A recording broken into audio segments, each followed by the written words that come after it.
Yo, What up? what up, dude? How you doing? Good. Crazy, crazy morning. Yeah, dude, fucking crazy. I just like I like so I was up really early like working on the website and stuff. And then like his pre-market seemed like pretty slow, so like I went to the gym and then I saw mRNA after like 20 minutes after it happened when I was at the gym.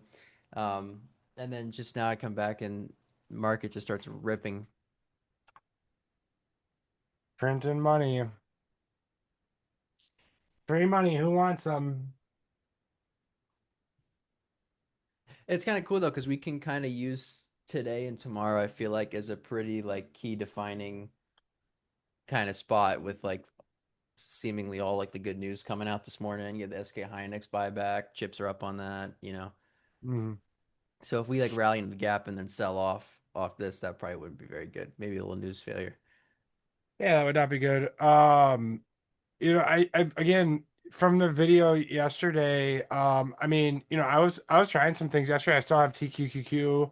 Um, Made the decision to sell MBIS in the after hours at 247 for a small loss. Dude, I like Um, NBIS here. that's what I'm saying. It's Like done this this so looks. many times. I mean, I'm not gonna lie, this is not a valid excuse for not taking the trade initially, but the reason why I kind of scared myself out of it on Wednesday was because it, almost always comes back to those spots the news came out or the earnings. A Yeah. couple times it's like swept into the gap. But dude, into this area, I mean, it's kind of hard not to pay attention to that. Yeah, like today, things are shaping up. The only caveat is that was a nasty candle on SMH. Like, there's no ifs, ands, or buts getting around that. The single candle doesn't look too bad, but it was down 4%. After an upper wick over the 50-day. Yeah. But there's still this bull gap support here around 560. We're remounting the 20 main pre-market. It's gonna be really curious as to what it does today. I mean, now we've got an open bear gap here, so it might not be the easiest path, and it very well could just pop up here and fizzle out. Essentially, kind of like the look of what Meta did almost, right? To where it kind of pops up, remounts, dangles, and then re-rolls something like that. That's very possible. I actually meant to send Kanal's video in the chat yesterday or This last video is good. night. It described how I feel like so many people have been feeling the last couple of weeks. Oh yeah, I mean I love Kanal. You gotta know Kanal. I learned I was in his room for many years and sat with him and watched him live. Him and I trade differently now. But he's just got a really really cool way of explaining things. And once you listen to him for a few days, you understand a little bit more of why my personality was attracted to him. Um, anyways, but I just kind of talked about range trading, momentum trading, and mean reversion. It was a really good, really really good video that I think I'm gonna post to have people watch it just generally. Um, but yeah, looking at the cues, I mean, a pullback into the 20 May, is fine. I didn't want to gap up because I thought today would be essentially like an A plus type of setup for me. If you undercut today's low, or you get an inside day and then Thursday undercut that low, to get an area to hold another line in the sand essentially. And we kept talking about these levels in my past two evening update videos. We talked about this 715, 716 zone, and we talked about this bull gap support down here. And then about 725 was the first one, which we, essentially just gapped down and lost yesterday, and then rejected up near highs. Not quite. Was it 722? Um, so yeah, that's kind of where we're at. Where this isn't really a steady trend because you zoom out, we're in this range. But if we are going to trend, we're going to end up holding and establishing more and more support areas here. Again, the issue yesterday and going forward, or not the issue, the interesting thing is going to be um, how these, lagging semiconductors end up acting. Do we do this re-roll type thing down here? Do we even pop it even further above, and re-roll down here? Because, this now the way you look at this is kind of wedging up and, failure. So this is, it is susceptible still to something like this. But it's also susceptible to this being, you know, an established support right here, with the top of the range-ish being here, where we're not in a trend, but we're holding, key spots. So that's what's going to be interesting. And now we've got, a number of headlines, and, moving parts. And I want to kind of go back to, keeping it simple by looking at the cues, being mindful that the semis are, potentially a headwind, if they continue to act choppy or difficult down here. And then also in the same breath, taking note that we have, a number of attractive, leadership stocks that are pulling back into some big areas. Before I get into some of those, here, this, MRVL is gapping up 14% on some news, with Google, competition for, AVGO, which they've been talking about for some time now. Um, and, this is pretty cool to see. I'm very curious as to how this reacts this morning. mRNA, obviously, we were talking, this morning about their, efficacy or whatever, not even that, of their cancer vaccine thing. Whatever, it's up a ton. Merck's up a bunch too. There's a bunch of sympathies that are moving around, with it. Unfortunately, it's not my, it's not really in my wheelhouse. What is in my wheelhouse is knowing gappers, um, eh, knowing gappers. There's a big gap, but I'm gonna see how it acts in the coming days. Merck's up on this as well. What else was there? Keys had earnings. Dun, dun, dun, dun, dun. And anyways, yeah, it is frustrating. Um, I agree it is, because I really wanted this one. Um, oh, I agree. LABU, XBI. I mean, this gave a setup right here at the 20 May, that we talked about. I mean, that's a buy right there. This isn't a buy up here. Maybe it is, classic, pivot buy, which it is, but, I want people buying things right here, this hammer at the 50 MA, and then the, hammer candle on top of the 20 May. Like, that's, if you bought it there, you're happy. You put a stop probably at, 159, 160, on XBI, and you're chilling. You've got yourself a locked in win, and now all you have to do is trail the moving averages, and, sell a little bit, as it gets going. Um, it's complicated. Yeah, it's super complicated. It's actually just a big mind game, to be honest. Um, But yeah, I'm gonna take some time here. I'm gonna pass it over to Mr. Bracco. I'm gonna take some time to look at, some scans here, this morning while people get in. I don't want to go through too much before we get everybody on. I'm not a bond genius, or whatever, but I know that it can have a big impact. And the way that I read it, kind of read it as, money printer. We'll see if the market reads it as, bullshit, that you're, just going to cause more inflation and cause, a bigger fight. Yeah, that'll Uh, be interesting to see the market's reaction like by the close today. I think after that news, like I bet Shapiro's watching pretty close. yeah. What does a bond guy say? What's his name? Andy? He's a smart guy, isn't he? Yeah. I don't know. Um, But yeah, as far as today goes, I mean I think I kind of want to keep my focus pretty dialed, and I think I'm gonna be watching this NBIS pretty close because this was a name that I was really frustrated about missing. I talked about it in my video from Wednesday last week. Pulling back into the 20 into the 50, retesting the top of this kind of 228, 230, which was like the original trigger I was looking at. And yeah, I mean I'd like it to pull back a little bit lower to be honest in the morning. And then if it turns back up, I'd be interested. They had an offering. Nice little sell by you yesterday to avoid that. That was sweet. And then yeah, yeah. I mean that's is a big watch. I mean it traded huge volume on this earnings gap last week, and we're gonna find out pretty soon, what that volume was, depending on where this follows through, in my opinion, whether this is just a complete like failed breakout or if it turns back up. So yeah, this is gonna be my focus today. Um,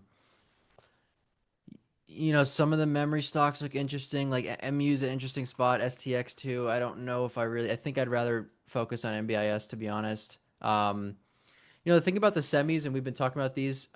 If we went back on Zoom and kind of looked back at that 2024 period where they had lagged significantly after the August correction, and it was kind of weird. They like never were able to break out, and they never break down. It was like ultimate range trading. And I feel like it could be very tempting to like maybe even short some of these right here too. But that could be opportunity cost elsewhere. So if there is still leadership out there and the indexes are still acting fine, I think like me and you, I called you on the phone. We were talking TSDR about how it kind of might just be a waste of time to focus on them here going forward. Besides maybe a select couple, right? But they're not the semis aren't what they were in April and May, and it's kind of clear as day now. I feel like. But yeah, I mean, I think I'm just going to be focused on MBS today. I'm really curious to see how the market digests a lot of the news that we had overnight and this morning. Um, and that's it. Yeah, I'm looking at MBS as my trade today. I'm with you on that. Curious how SNDK and MU how they build out.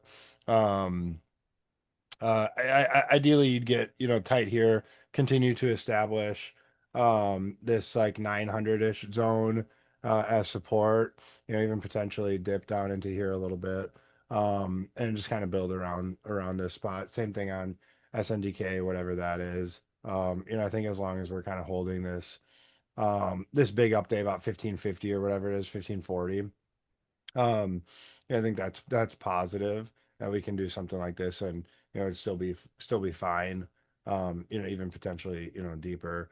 Yeah, SNDK Um, is interesting because we were looking at some of the other stocks. It's one of the only names in its like group that is above its anchored VWAP from the peak. And that's because it's traded like so much volume in the last few weeks off mm, these lows, which is really interesting. So like that's like I'm like, oh man, this might have juice to make like highs again. But is this too short of a pattern after such a steep correction that it could might need to chop around a little bit first? I mean, after all, the real buy was like Tuesday last week, I think, or Wednesday or Thursday. Sorry, Wednesday or Thursday.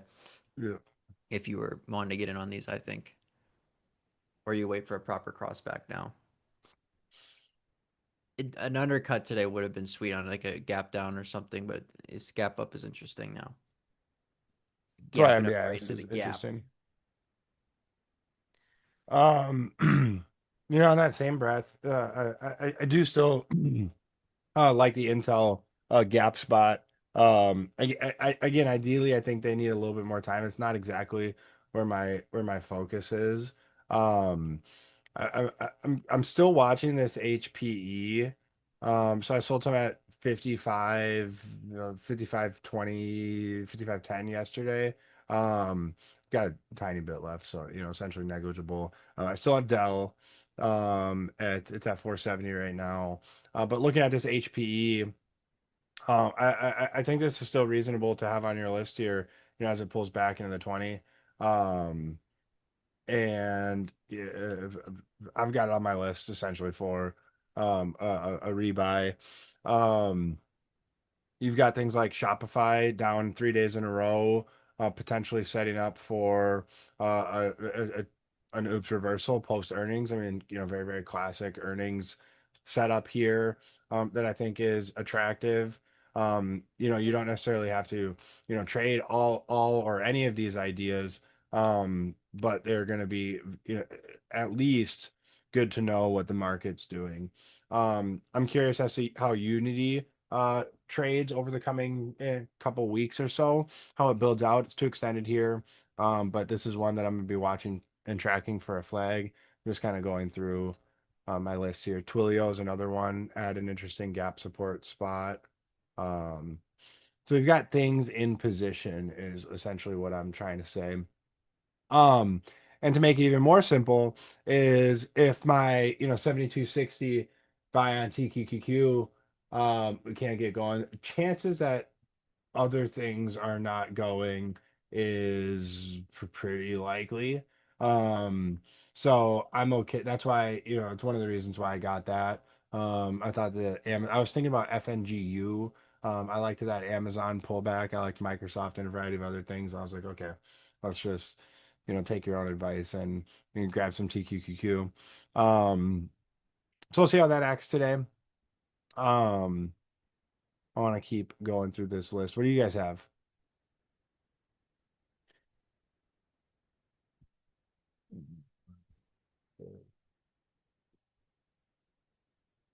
Amazon Pan W Oscar. Oscar's good. Double Inside Days. Pan W. I know Crowd's just above his 20 MA. Man, I think Pan W's a little too extended for me personally. Amazon's good. Yes. 262 is your like trigger, so to speak.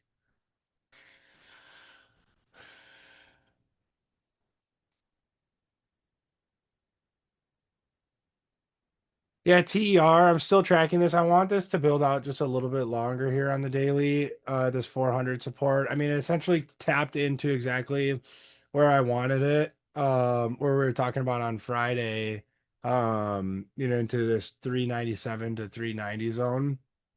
But I'd like it to kind of build out a little bit more here to get a more clear defining, clear defining stop, personally, but I might end up missing it because of that. Um, I do like that look. I do need to take some time here. Wait, my list is good. That's Wi-Fi.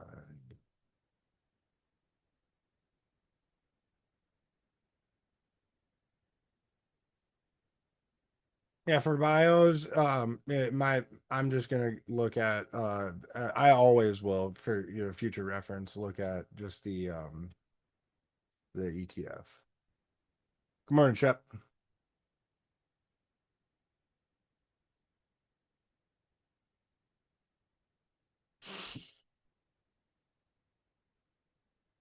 I'm gonna take a second here to yeah, set alert at the red to green spot on Oscar, Blake.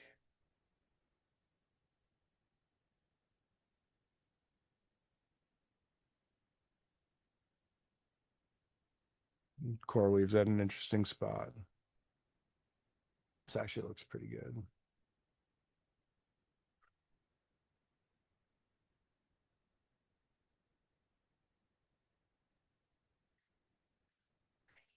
Manor Abv.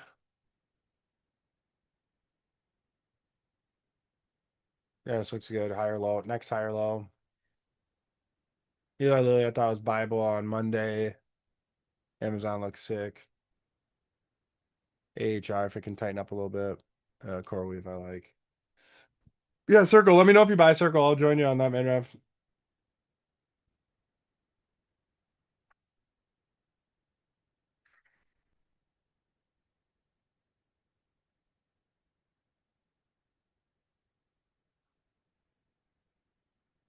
Geez, big gap on EWI. Back and forth, back and forth. You're already in CRC. Oh, yeah, you've been in for a minute, haven't you? Well, let me know if you think I should buy it then.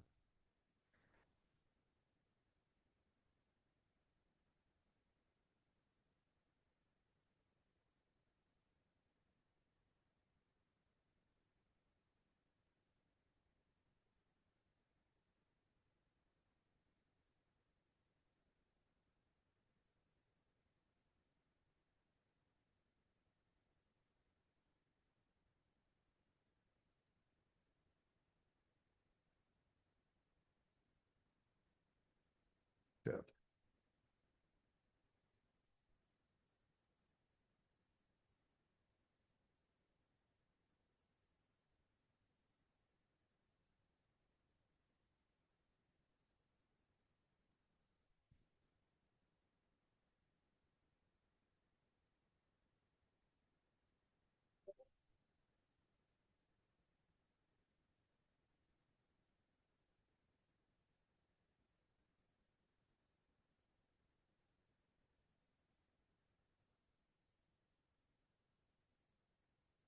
Um, That's what I'm trying to figure out right now is if they do need more time.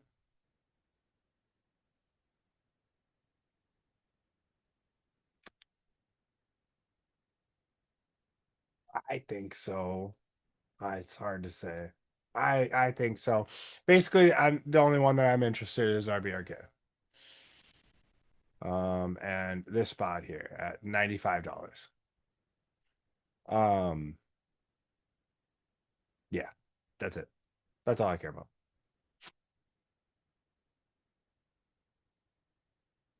And then I'd probably put net second.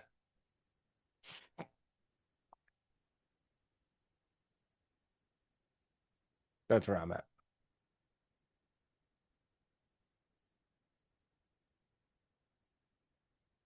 This now is kind of interesting. You have the 200 SMA above, inside day, 20 May here. I mean, if this puts in a big oops, it would remount the 200 day and you'd have the 20 May hold here. Not crazy.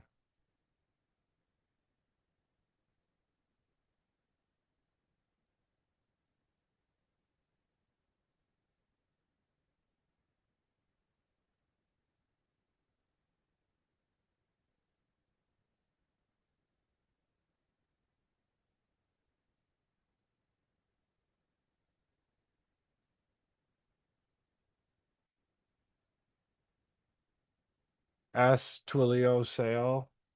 Let me take a look up here. S I think needs a little tighter. I'd be willing to watch a Sentinel one. I needed to get a little tighter up here. Sale too.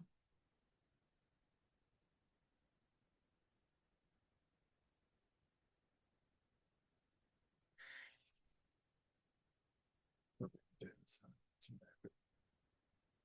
we go.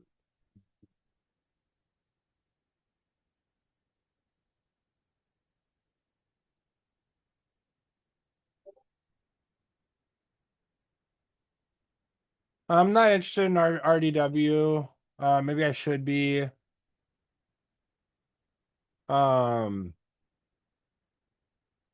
Maybe I should be. If the MAs start curling up a little bit, this very well could be like OKLO back in 2025 when they got beaten down so bad and they looked completely dead and forever. And then they all of a sudden they just come back to life. That's very, very possible. Um, but I think if you try to consistently look at that, you're gonna end up getting caught with your pants down more so than not. And then Airbnb looks really good. Yeah. Let me pull it up here. Um, Airbnb looks really good. If I got a shakeout of, but essentially below, was that 178? Yeah, 178 is probably that spot. My screen's up. I know I got a different because I got to get through my scan, so I got the answering questions on charts up above.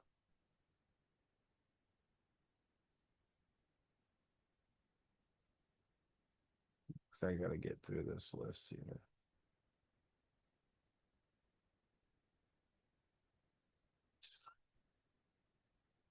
And then I got six PowerShell windows open over here, so HP.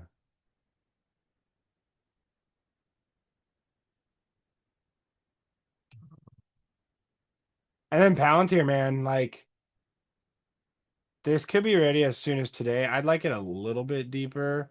This was kind of the area that I had mapped out. This little zone, these like three-ish levels. This might need a little bit more time.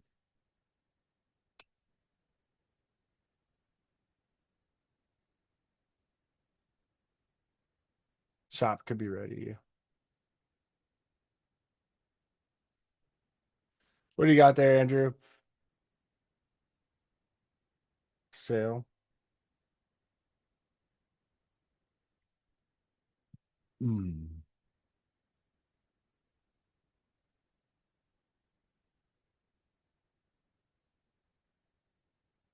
Well, overall, my general plan is that my TQQQ sticks around, and I've got essentially a 20 May pullback, higher low buy position on TQQQ. as a good anchor.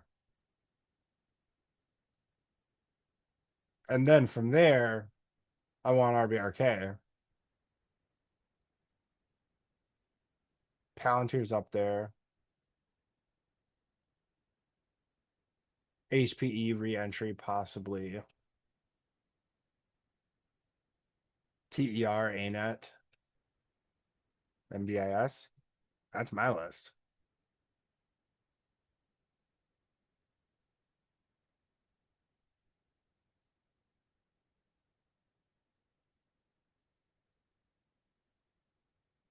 Maybe even get crazy and add FNGU too if TQQ starts working. Or just add more size to TQQQ.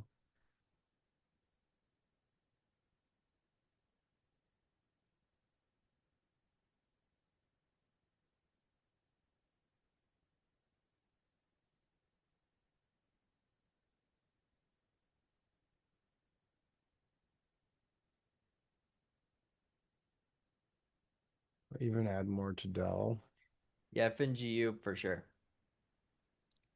I mean it always outperforms the Qs like no matter what, so I don't know why. Yeah. I think I should add some of that. Yeah, I'm gonna put that on my screen. I was thinking you were gonna buy this. I thought you were watching this instead of TQs, but it's just a little bit more leveraged, I guess. Yeah, I thought about it. I know Weeble's weird with that stuff sometimes. It's like I thought about it, but I was just like, you know what? Yeah, FSLY. Yeah, not quite there yet. Give it 3, 4 more days on FSLY, and I'll be interested.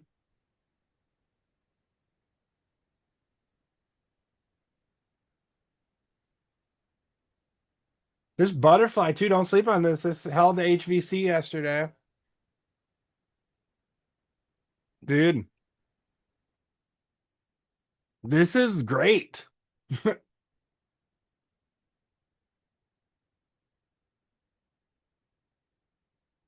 This has to be on your list. It's a requirement.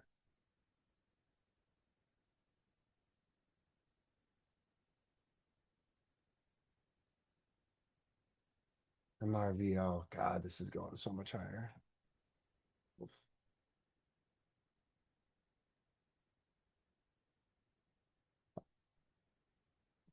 Unitree IPO did pretty well yesterday, it looks like.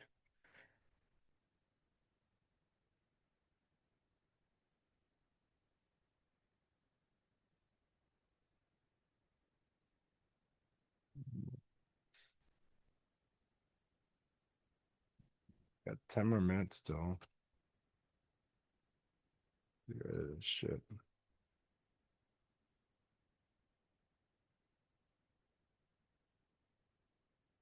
I probably should have bought that Eli Lilly on Monday.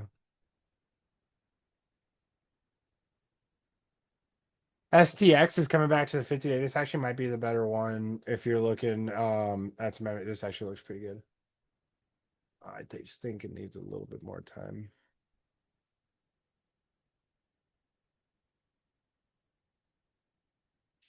Yeah, I might focus on this too.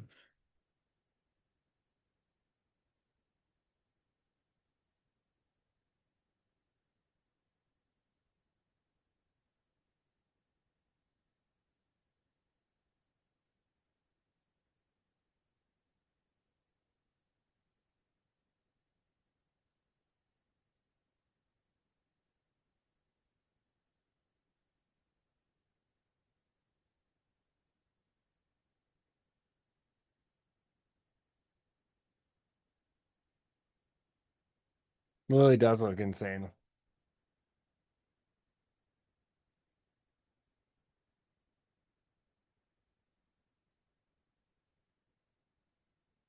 I can't focus on this, so not yet. Hinge looks good.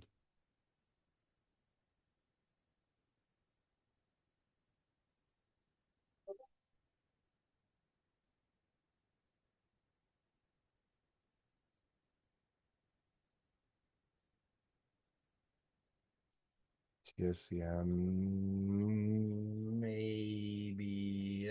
I'm in between it's on TSCM, TER, and like CIEN or AOI. Just a little bit in between us on them. Dude, I mean, the COHR, I hope you guys watch the evening updates video. If you don't, I'm gonna go cry myself to sleep. But this man, that's fucking dirty. Like sick candle on Monday, up 8% after a reasonable hold of a good spot, and then just completely gapped out. I mean, that's where the phrase "you are what you eat" comes from, man. Like, there's nothing you can do about that. Sometimes the market's gonna get you. If there's just nothing, and you gotta just stand there and take it. Well, you don't actually have to take it. You can just stop out, actually. So, so there's that.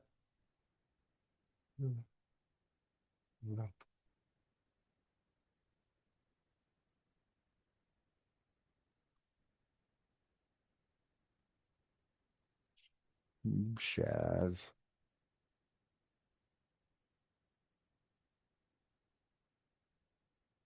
I get tapped anchored view at pretty much perfectly too. At Airbnb.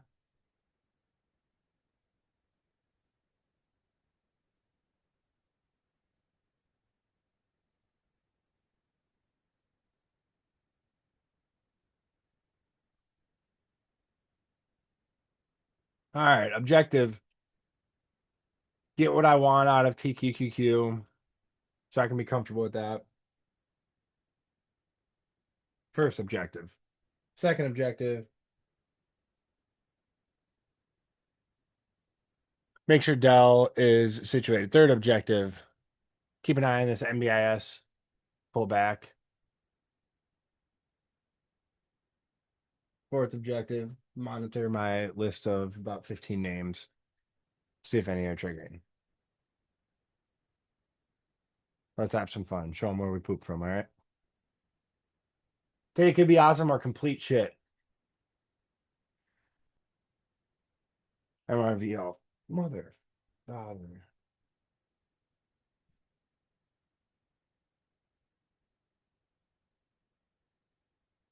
Drucker, you guys covered on MBIS?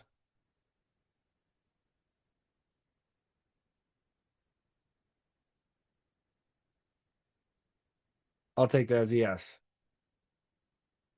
Oh, sorry, I was muted. Yes, I said yes. I got us covered. Sorry. Mm,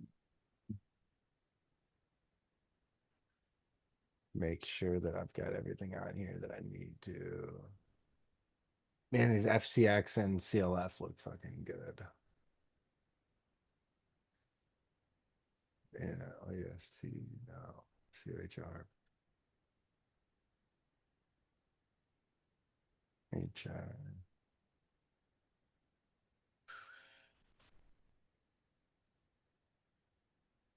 Is that out just now, Andrew?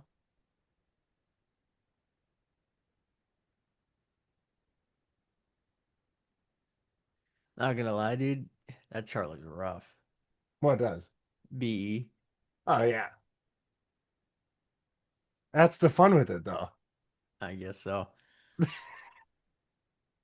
I missed the 2025 BE. Yeah, no kidding. Love it, Shep. Let's go do what we do.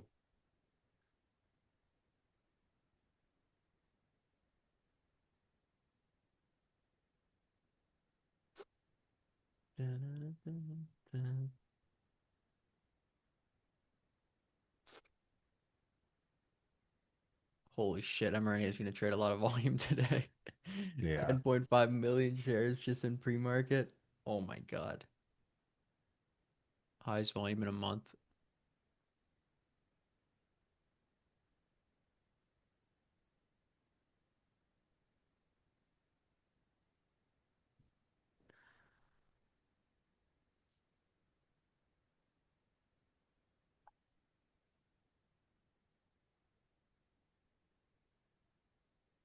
Hey, the dentist strikes again. Brock, when are you going to the dentist? Oh, dude, soon actually.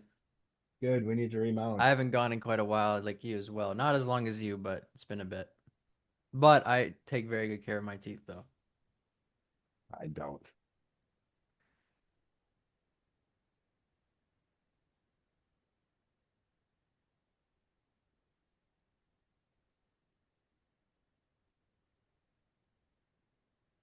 Yeah, PLTR actually is. God, I wish this was undercutting like in the pre-market. And I still want like I'm being probably picky about it, but I really want like 169, 168. Mostly just because I've got a dog shit history with this stock.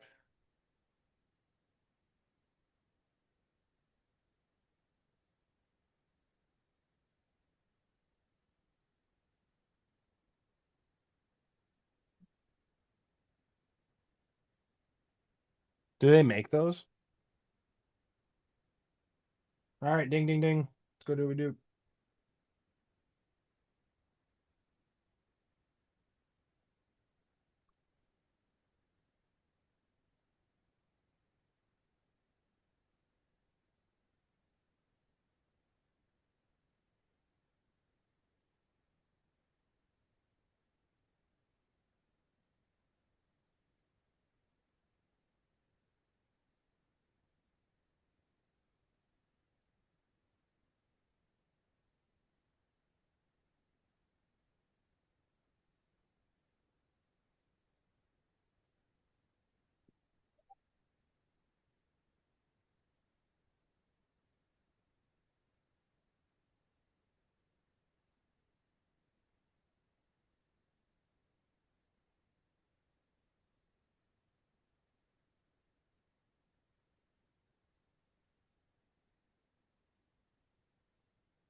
Hmm.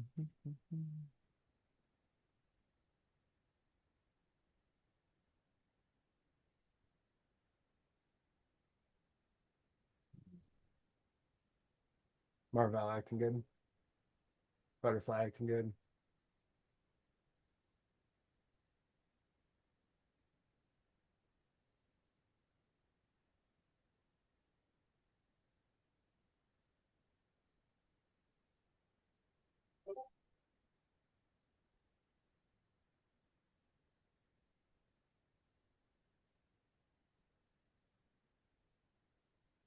Palantir strong.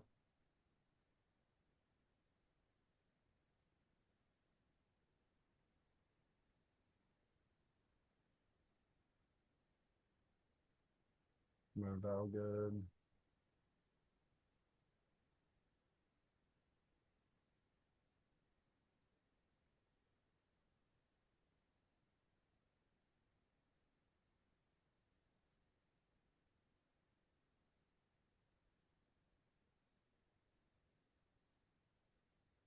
The A Lab good. Have a shitty spot though.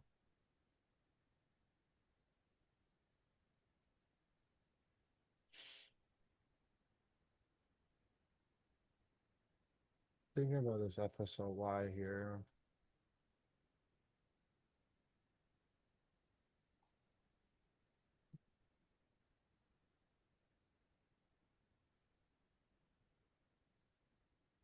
Why are my kids here?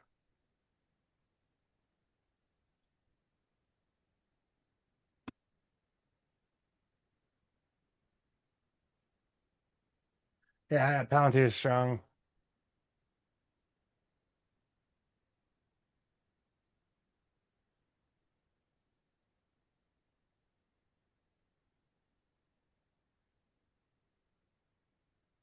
Dell pulling in a little bit.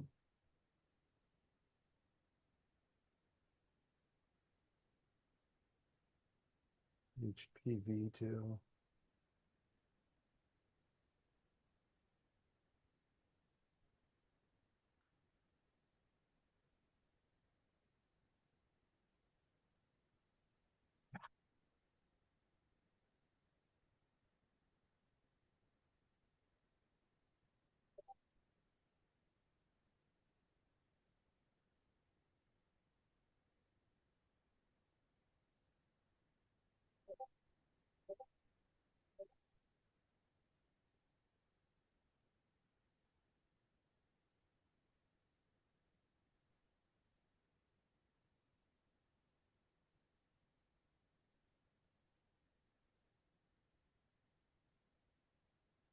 Circle strong.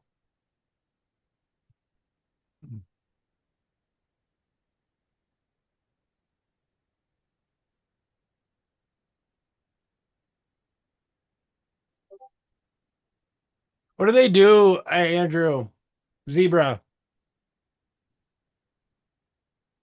Do you know? Sorry, I don't mean to Mark Minervini.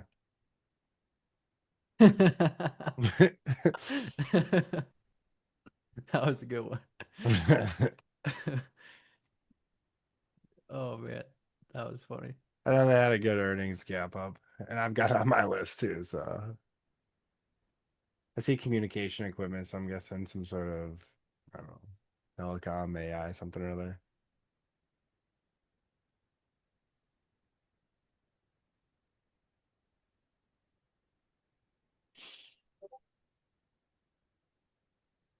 Supply chains, track inventory, barcode. Oh yeah,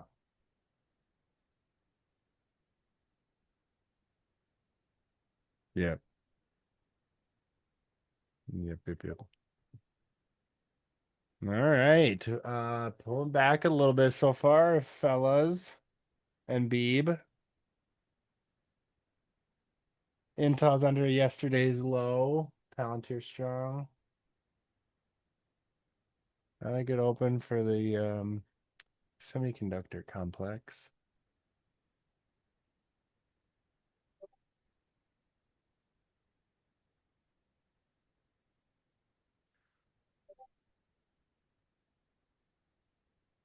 AVGO is nasty. Losing the 200 day.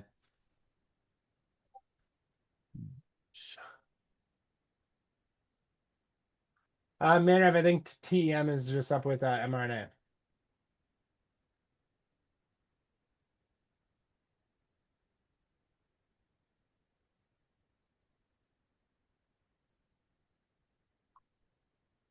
Crowd's at the 20 right now.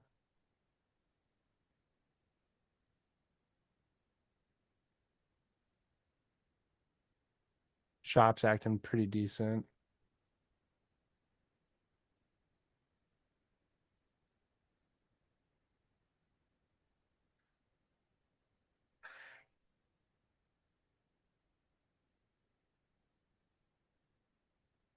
Hey, I think Jay's hopping on with us tomorrow.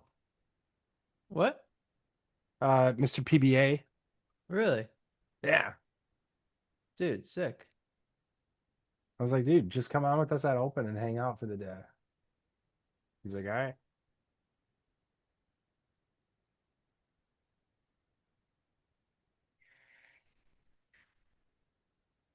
Yeah, he's the man.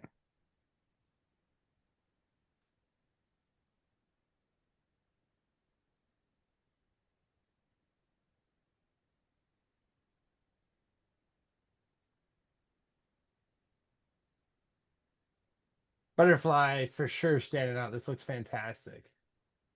mRNA taking out opening range highs. SMH green to red.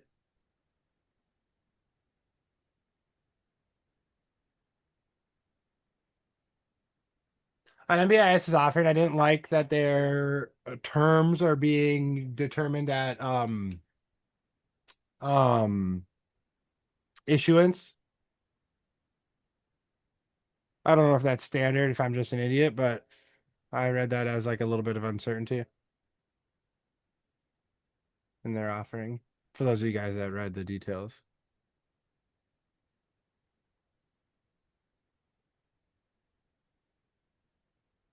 Eli Lilly. What champ. Damn. Right at the 50 day too.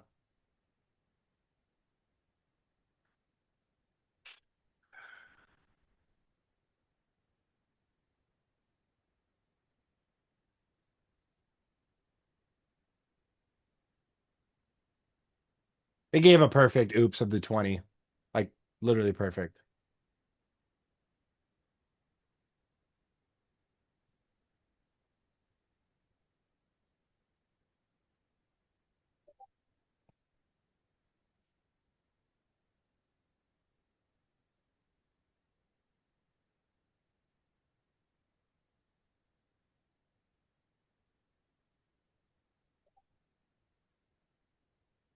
Intel down 3.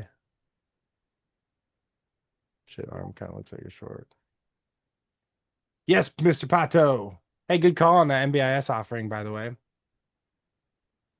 That was a good call. I remember every message that gets sent in the chat.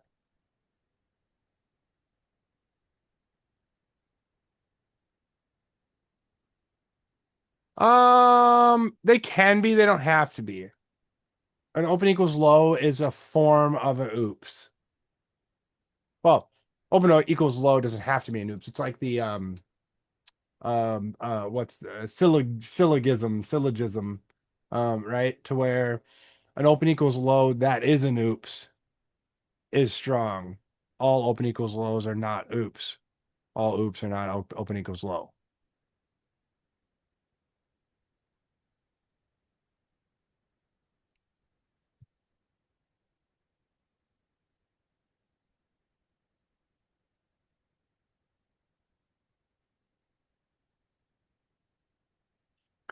Well, no, because this is an oops right here on socks. That's not an open equals low.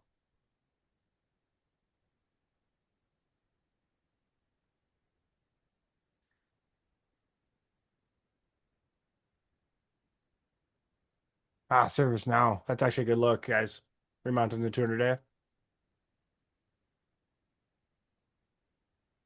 We'll go over that in this afternoon, Pato. I'll go over a few of those, okay?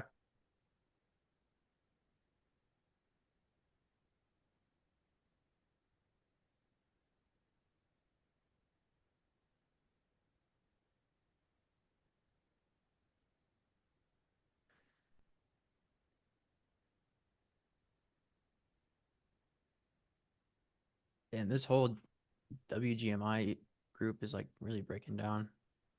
Oh, that's my only problem with MBIS is that it looks actually that's part of the I reason know why because that's so that's why I mentioned about like the volume on it on that earnings day.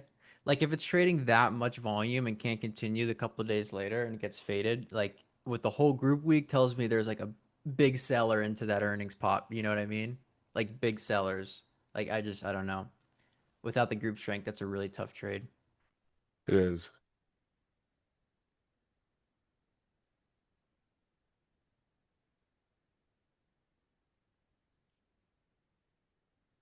Yep. Man, you're right. Best looking setups are outside of semis. You are correct, sir.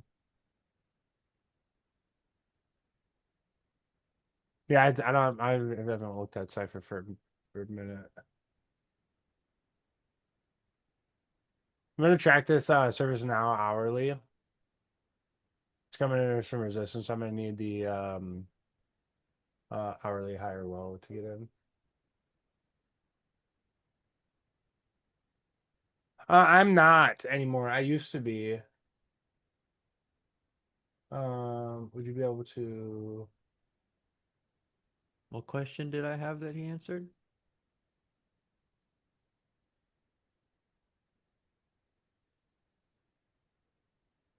Oh, gotcha, gotcha. MRVL low day is the 50-day.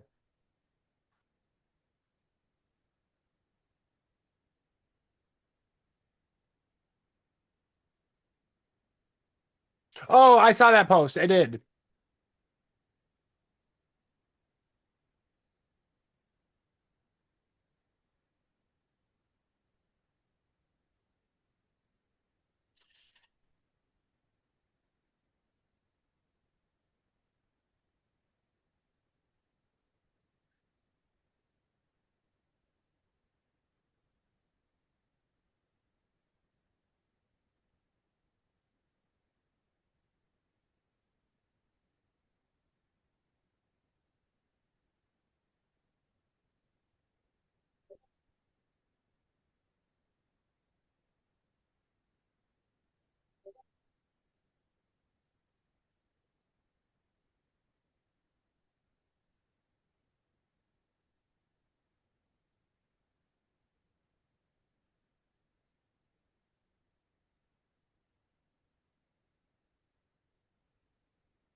Nice curl back up to the opening price on Marvel. Oh, the advanced decline opened up today, positive 1200.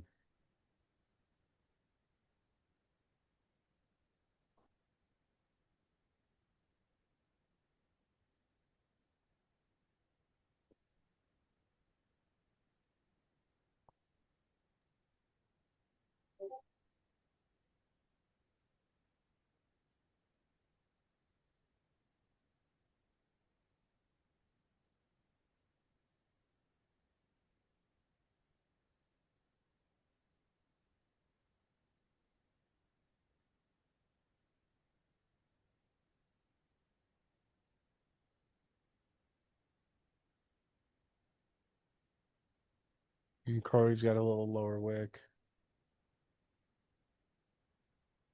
And TER back at the support. Perfect. That's good. That's what I want to see. Crowded 4 days in a row into the 20-minute. Oh.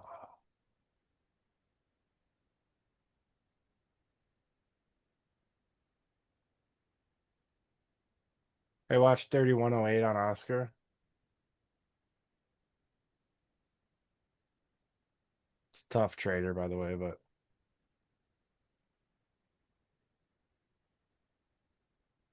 is it okay? Thanks, Wiz.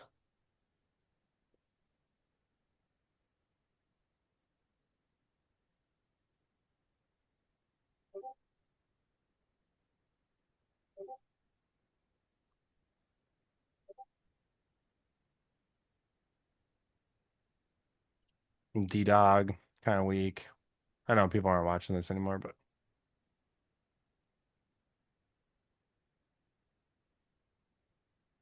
Hmm.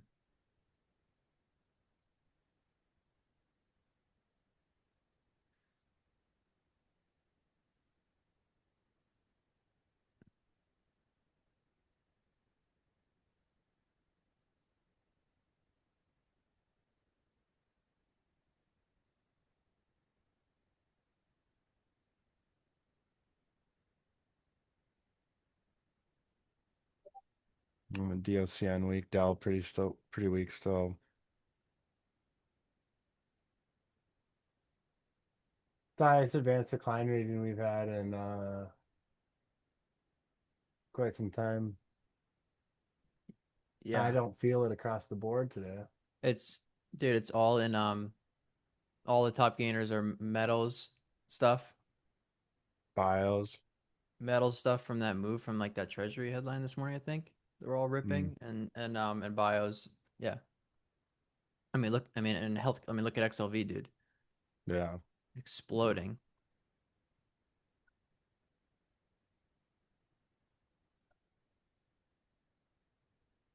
Market's like, why would I want to buy in semiconductor like, ape and healthcare names? That's the place to be.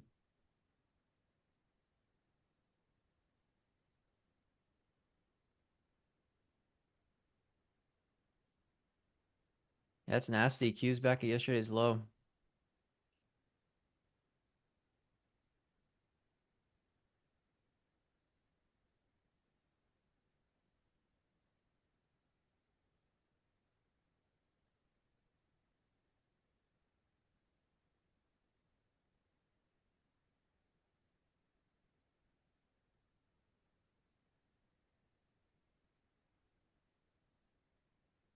MBIS really nasty. Nah. Oof.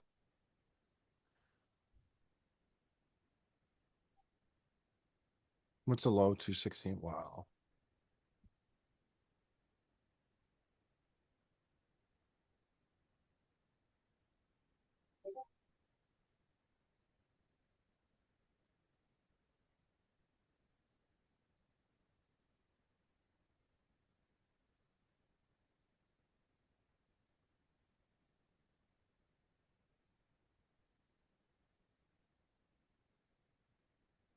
Hmm. Looks like someone just turned on a cell program. Jeez.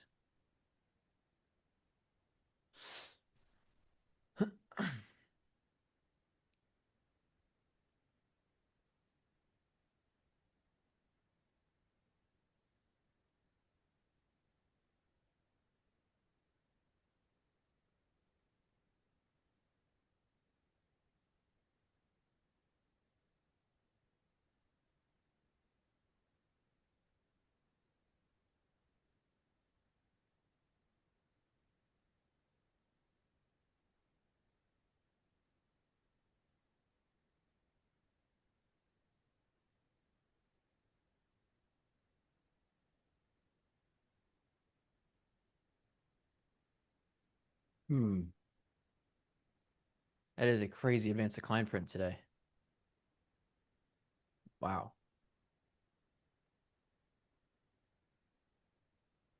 Highest since what? June 9th? What was that?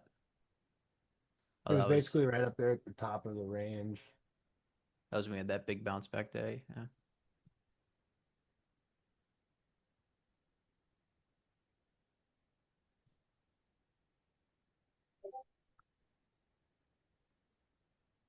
Yeah, AMD super heavy.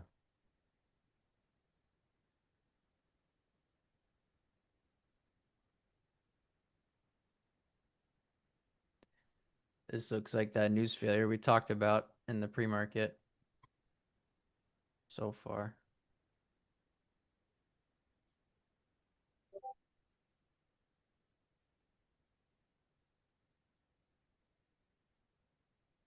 BLTR back at red.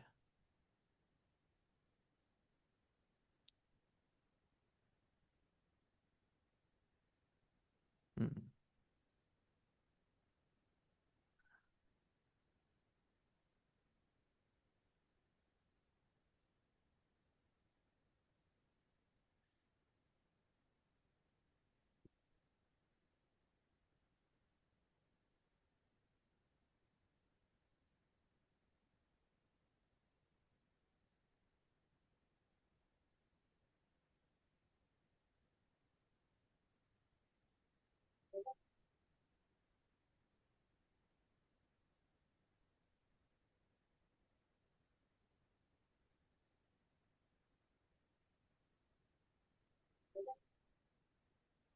It's a lot of volume on that MBIS.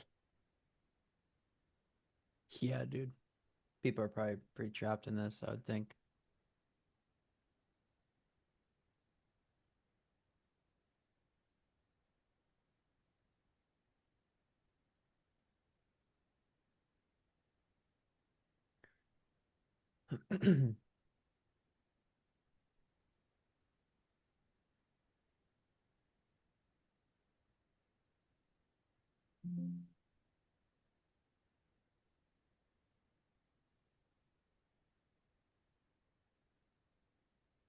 You got that alert on Oscar, by the way.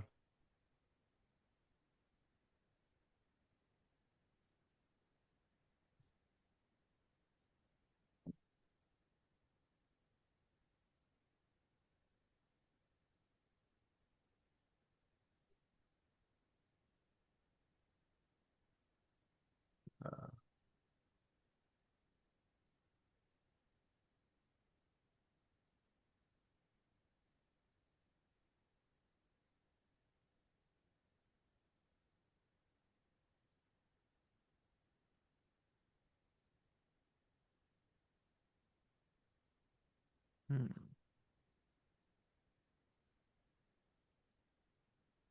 Holy mRNA. 120%. Look at the volume. Oh my Yeah, it's doing a lot of volume.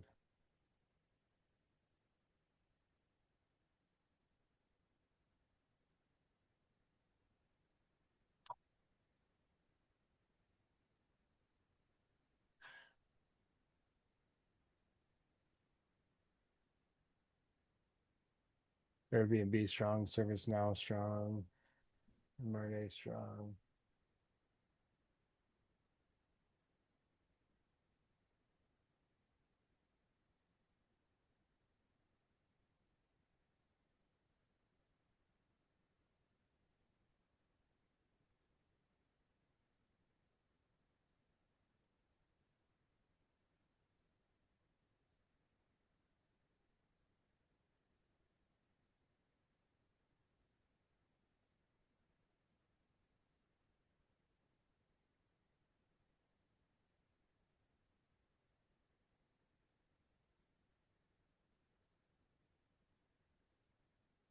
Milo is strong.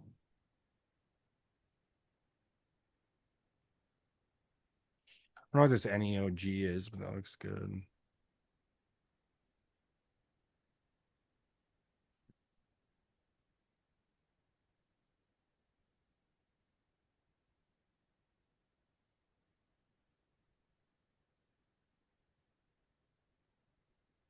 This Oscar looks really good.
Yeah, MU's got a lower wick at the 20 May, trying to reclaim previous day low right now.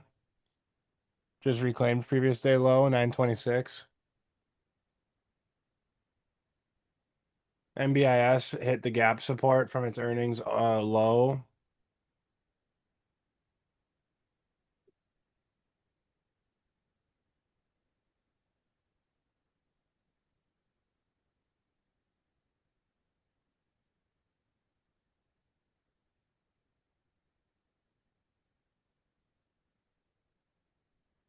Mm.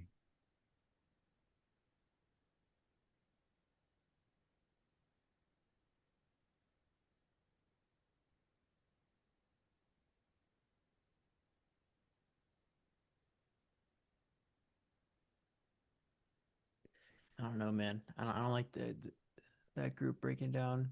I mean, it's super low risk spot on MBIS, but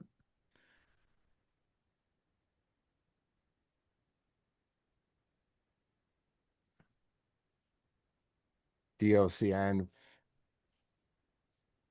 bear flag.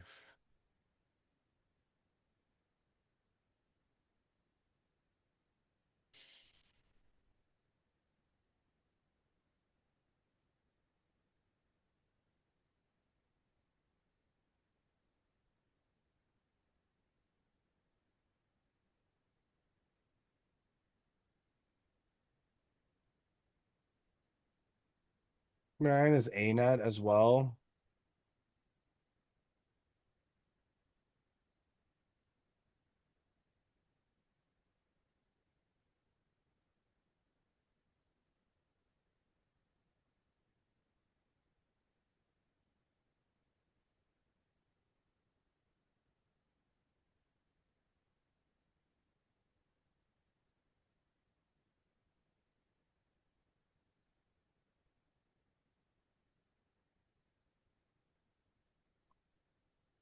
Forgot about Netflix.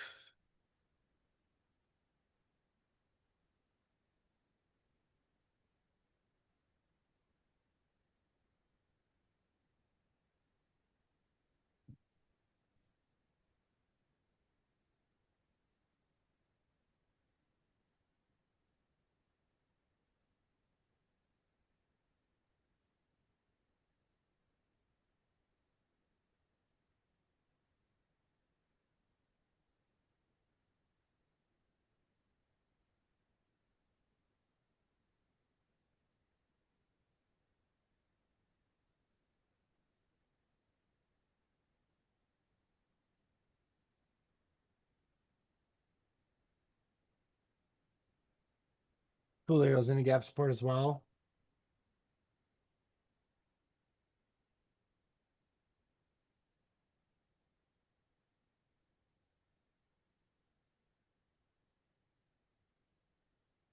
Service now is one of the stronger names.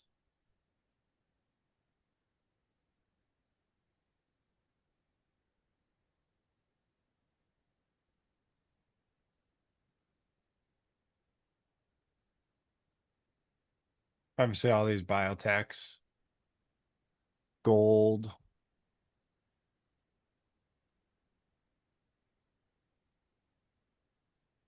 What are you seeing out there? What are we missing? Target. Shout out Minnesota. Eli Lilly. That's fucking tough, man. Damn.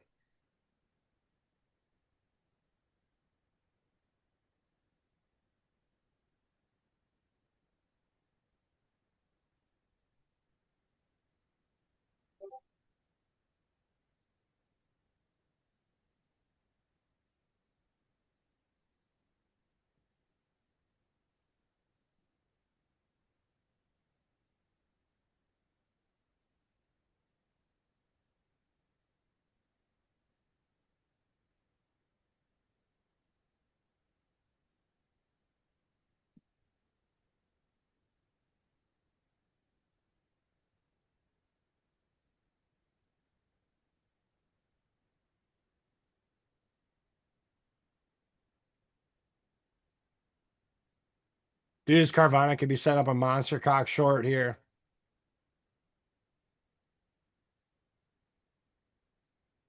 I was gonna say, it kind of Oh, reminds me of your APP in like June and stuff. it does.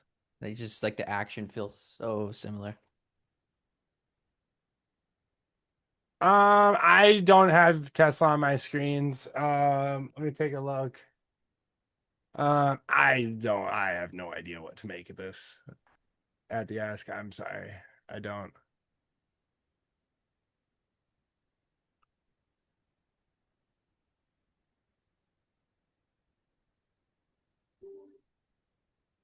Whoa, Leaf. What? No, I didn't say that. What are you talking about? You heard that wrong. Oh, dude, that's gross. It's disgusting.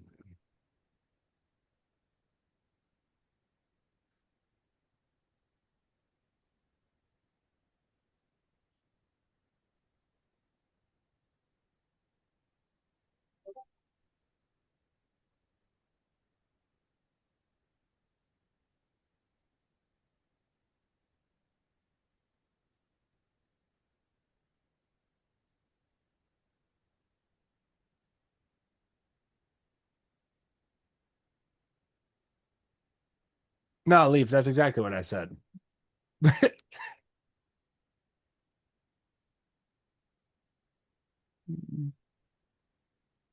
Yeah, XBI is doing insane volume.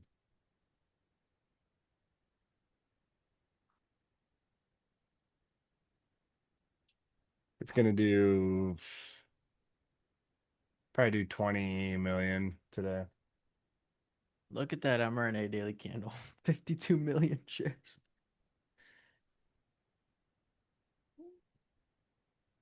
gonna do COVID numbers today. What's the highest that it ever did? Yeah, 70, 73 million.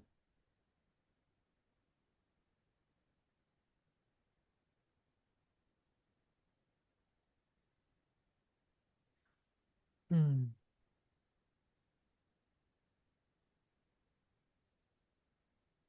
Let me guess. At the ask, Apple's up 2%. Every time.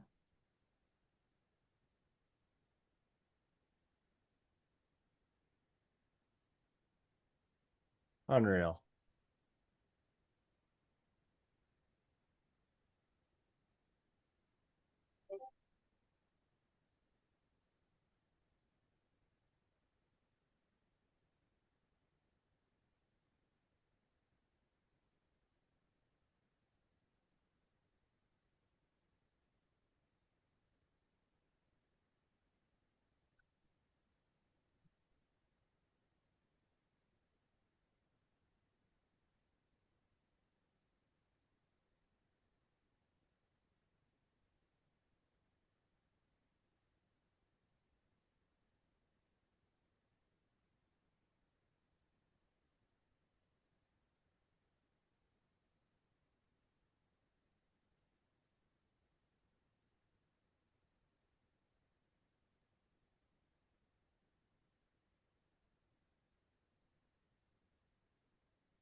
Hey, EHR is at the 20 May.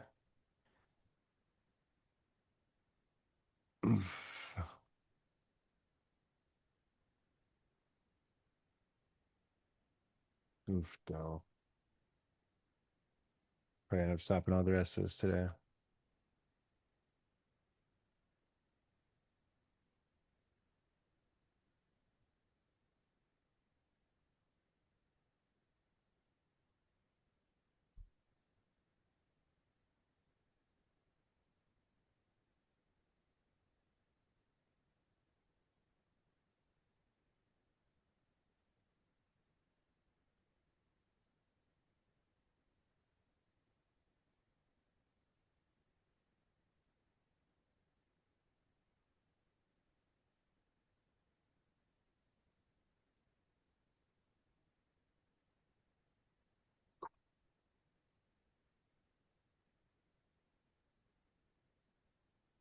Market keeps you on your toes, man.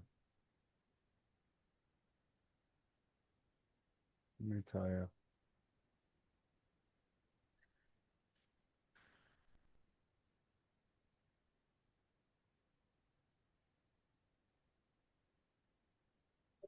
A-Lab getting cooked. Intel too.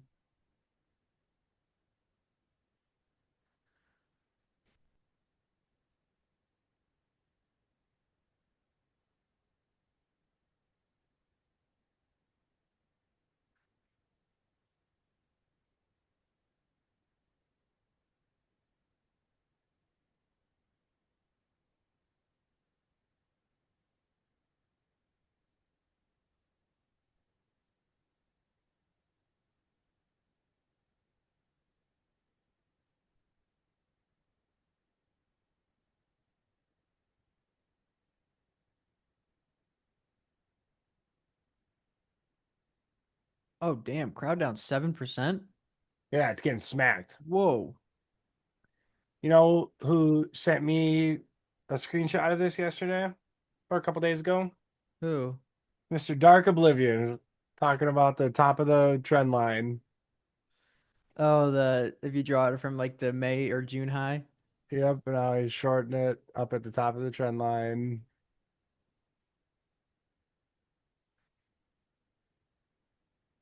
Oh yeah, IGV's bearish engulf yesterday's candle.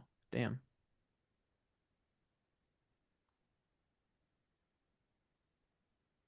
And even if you go back to the 2024 highs, how it overshoots that.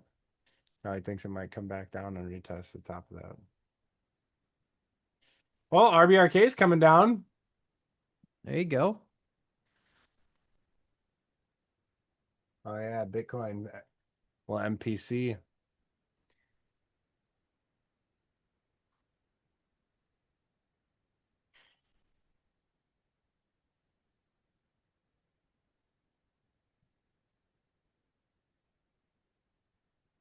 Dude, mRNA. Oh my God. 140%. That's what I'm saying, Blake. Everyone should have. I should have. Good for him. Good for him. He deserves a win. The news on mRNA, some cancer, something or other, cancer vaccine.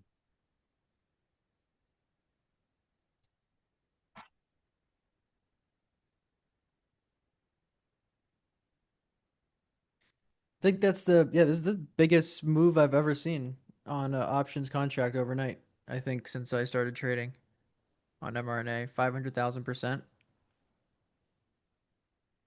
Yeah, that's the biggest I've ever seen for sure.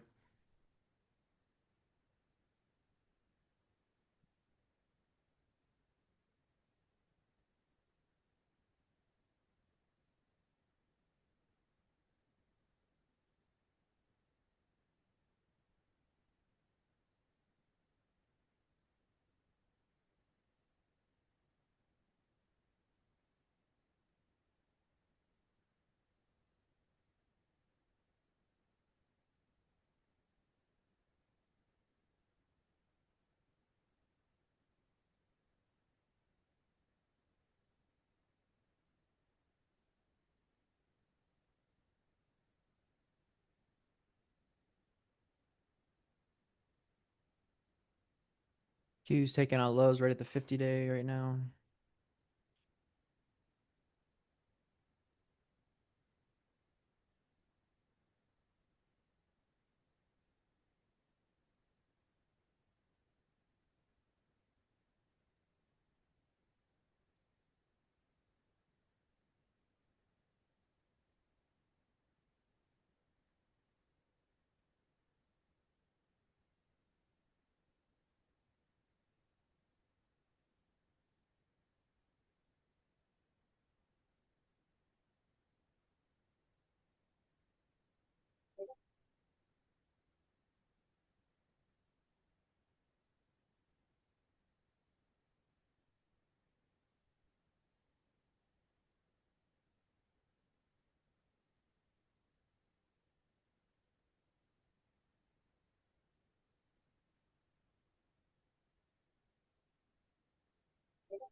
600x volume in under an hour on mRNA.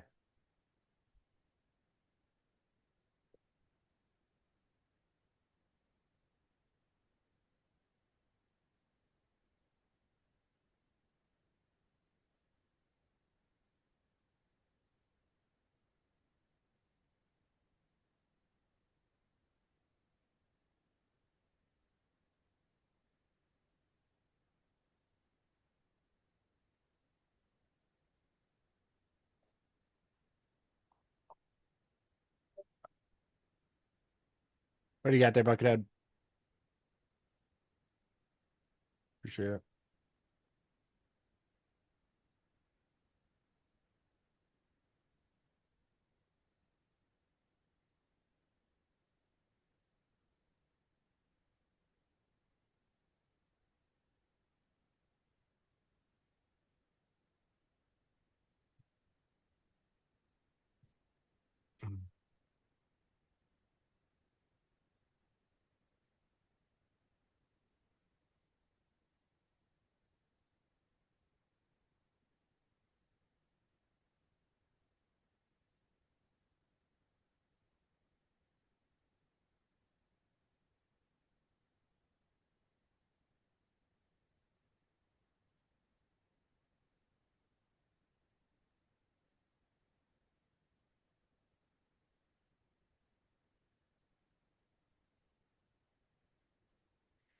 MRK best day gain since 2009. Since when? 2009. Forward QQQ returns are positive 1 year every time. The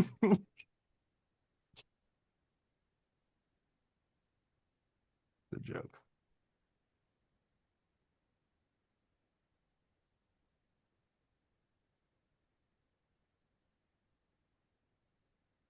CBRS gross. OEST gross. A lab. Jeez.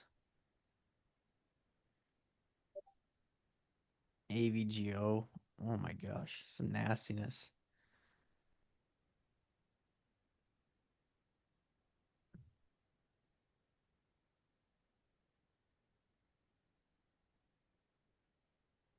Damn, Dell HPE came back in hard, dude. Very Dell's hard. oh, okay. I had DLL up. Boil water. DLLL. Good.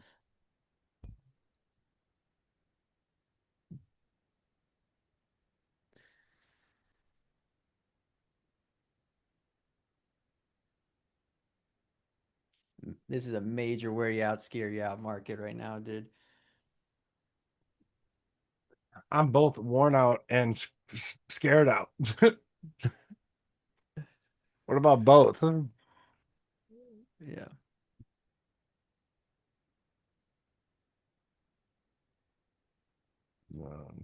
Is what it is.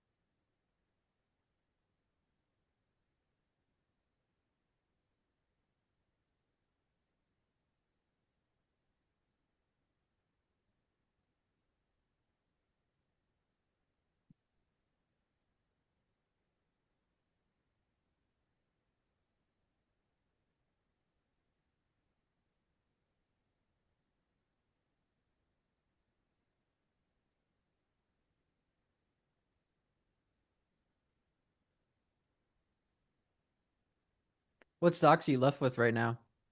I've got Dell, MU, and TQQQ. Gotcha.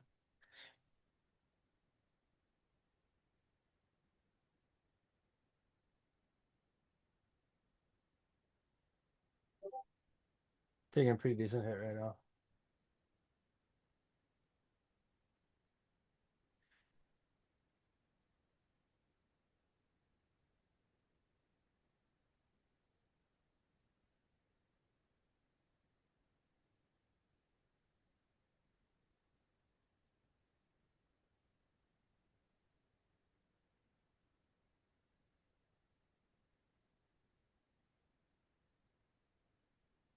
Mhm.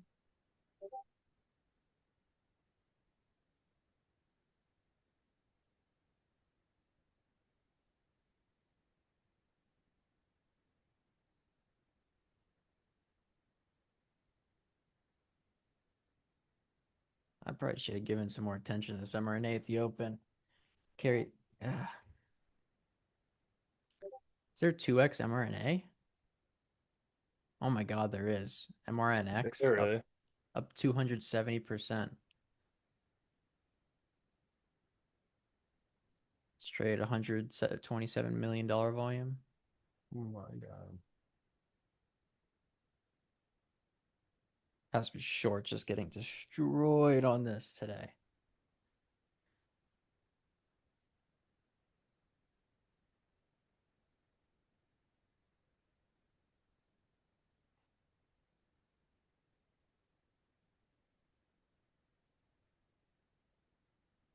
That's what I'm saying, CT. I'm actually disappointed if I'm being honest. It's a good point.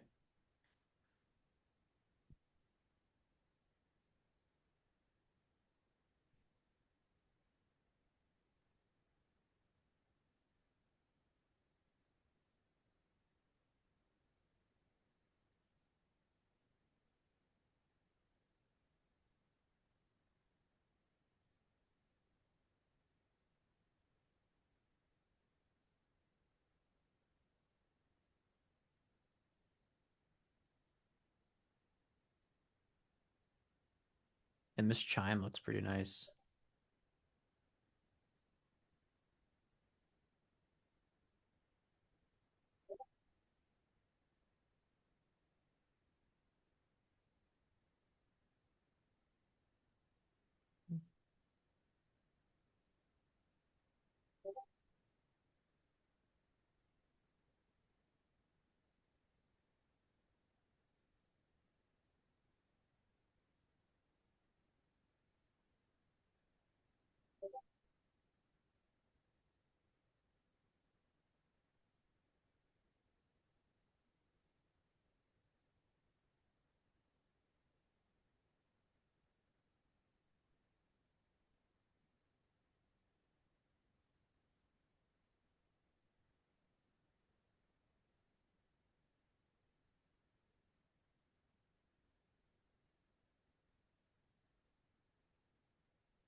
Yeah, circle looks good, Beeb. Or Steph.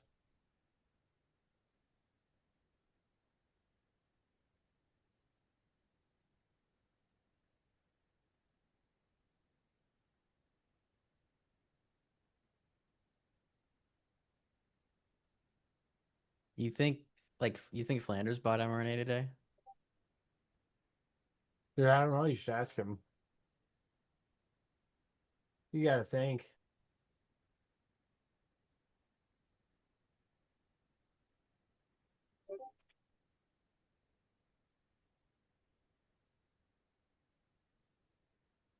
Bring out 120 flat.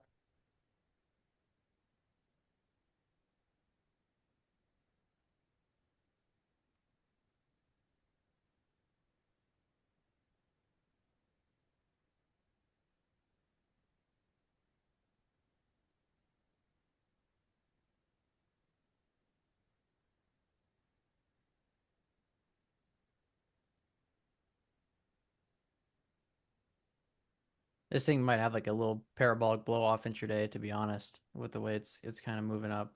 Would not be surprised to see this thing like just get a mega squeeze to like $200. Straight car style. Yeah, or like um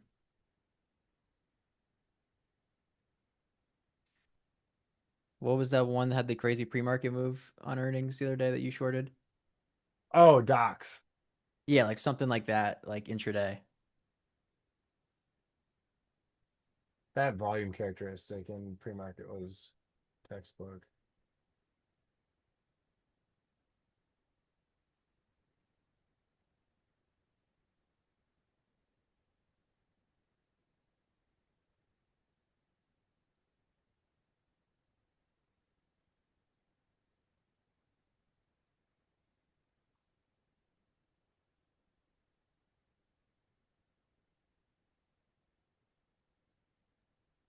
I'm gonna see how it reacts. I might end up selling it today, Nick.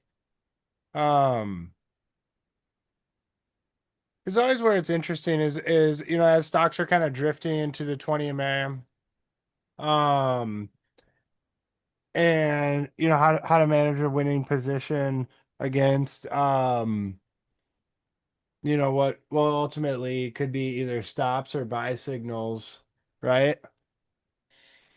I sold off a chunk yesterday at like 9:40, 9:35 maybe.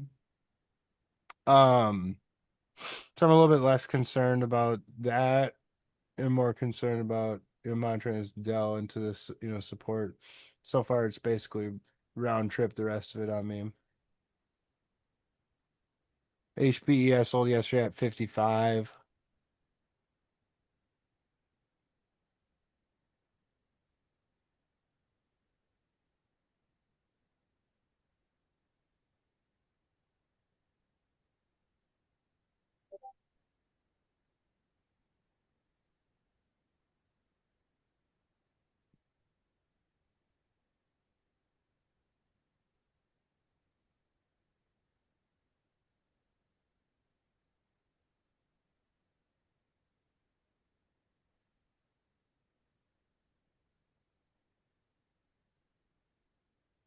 Nice.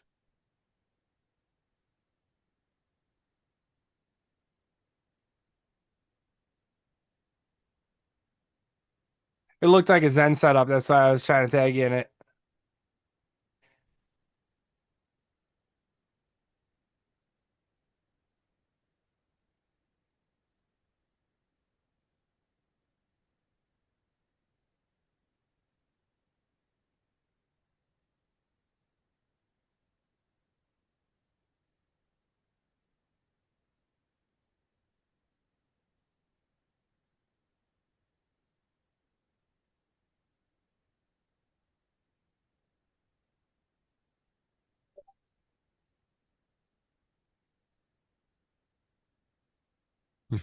Sure, bastard.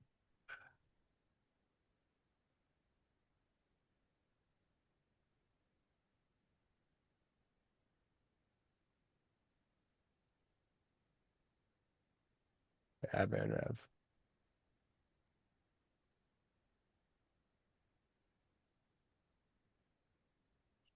Maybe. I mean, I still prefer you know, I've been watching this, and I wanted this to come down into this first spot right here. Was kind of what I was thinking. I'm also not allowed to comment on Palantir, so remember that.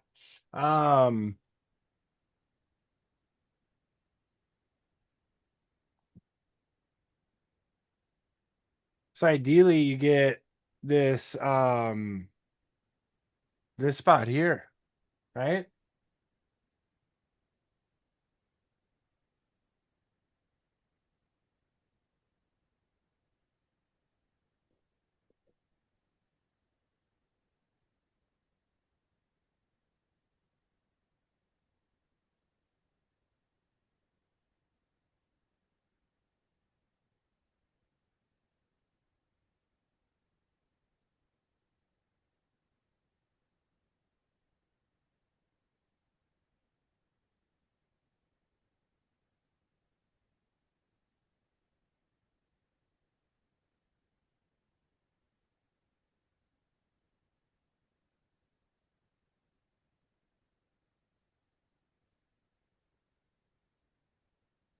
Cybers. I mean, a lot of these cybers are losing the.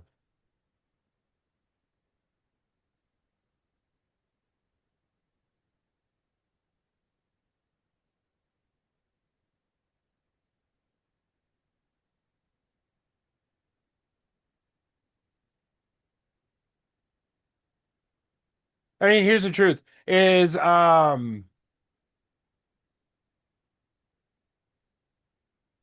if you're gonna try something, I Palantir's a good one to try because it's strong.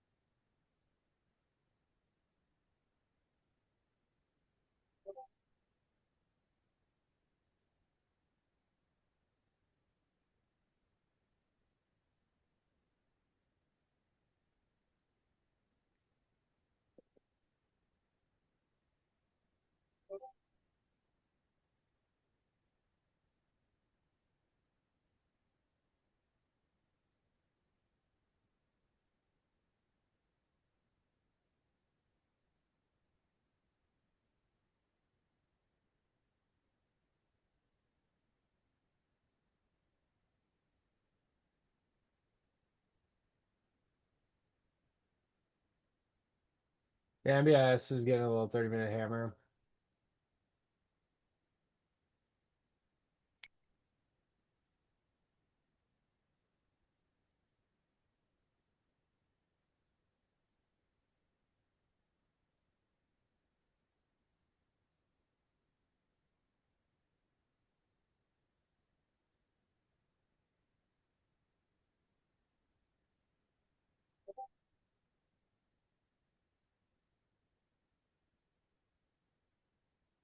Watch BNTX, Bracco. Big negative call of BNTX. They said to fade back by BNTX is not included whatsoever. The Merck mRNA results are positive for cancer vaccine liver stocks, but there's no way includes BioNTech, and we expect any BNTX gains to fade as investors absorb the poor read through in our view. Well, BNTX pioneered the mRNA cancer vaccines along with Moderna. Negative study results with BNTX neoantigen mRNA cancer vaccine program INS partnered with Roche have largely taken the program out of stock. Interesting. Who is that from? Mark Lehman, Oh, okay.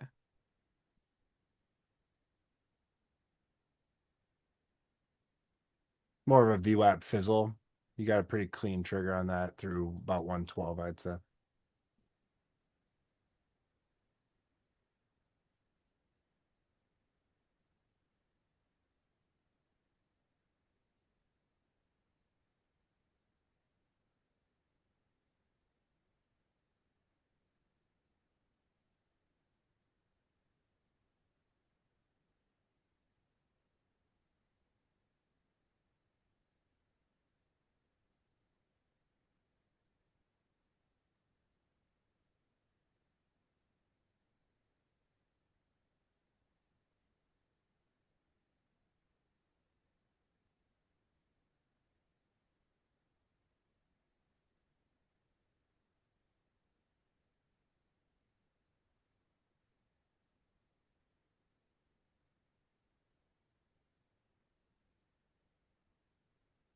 These are coming up in the view app here.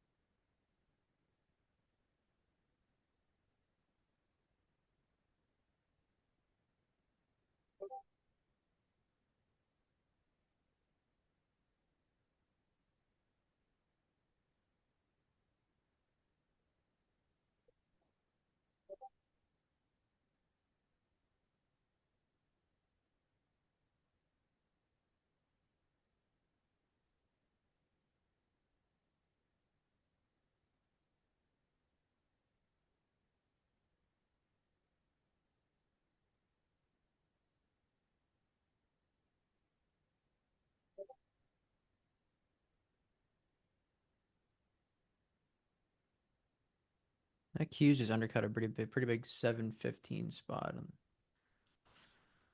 I think 715.92 is previous day low.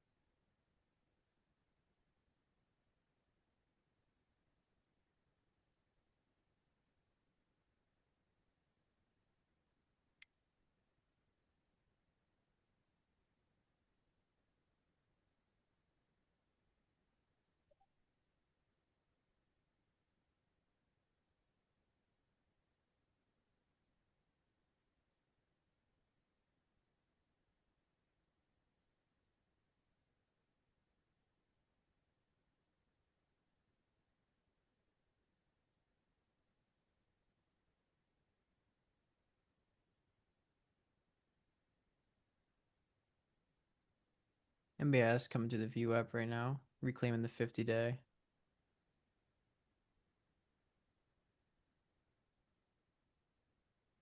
This thing's trading a lot of volume today.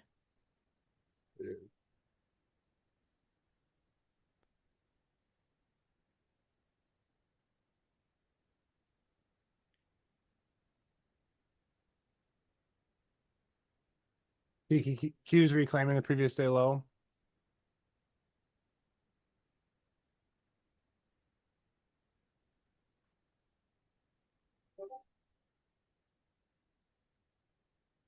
Trying to.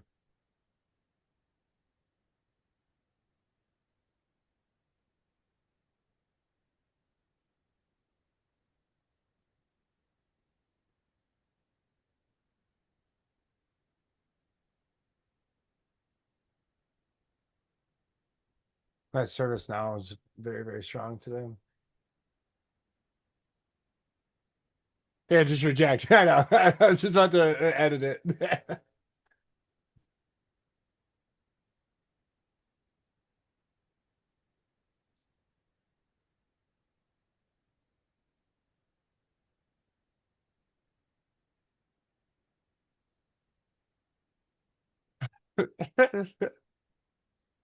Mm, that's funny.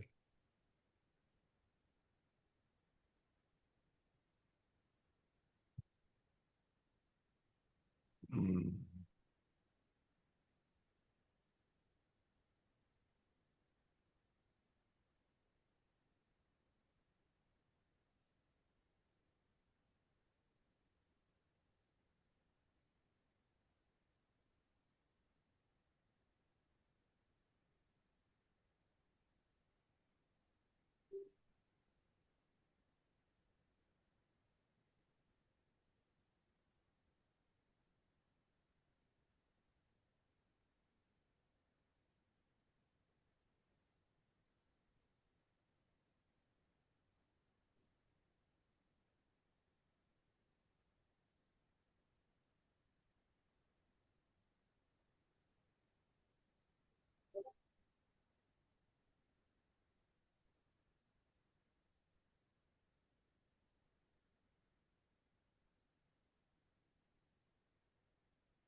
Technically wasn't a bear troops, it's an inside day.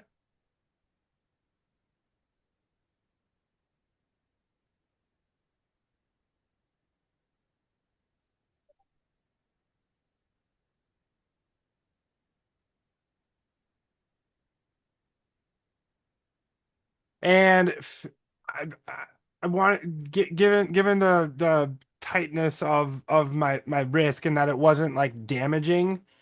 I wanted to see if we could undercut, kind of see how we establish a low on this because I mean I could have stopped out and rebought, which would have been the smart move. Um, but that anyways, that was my thinking. I don't know if it was right. It might have been irresponsible, but that was my thinking. Was that looking at this was like, okay, thinking we undercut at some point and then attempt to curl, and I want to see how that attempt to curl is with a position. Was what I was thinking.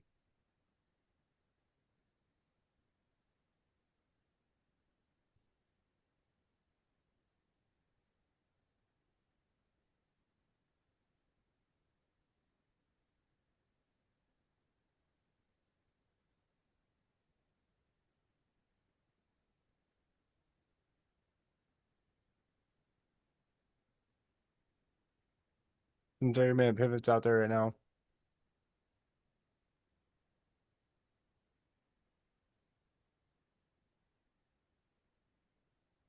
Intel.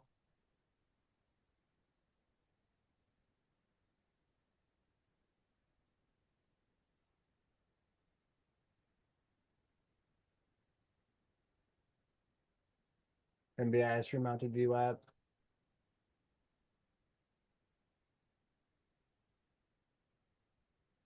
Hmm. I had a little more TQQQ a few minutes ago, a minute ago. More.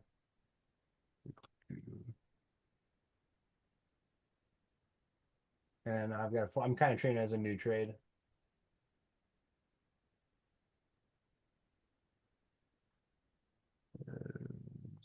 712. What is that? 71260. 71260. QQQ.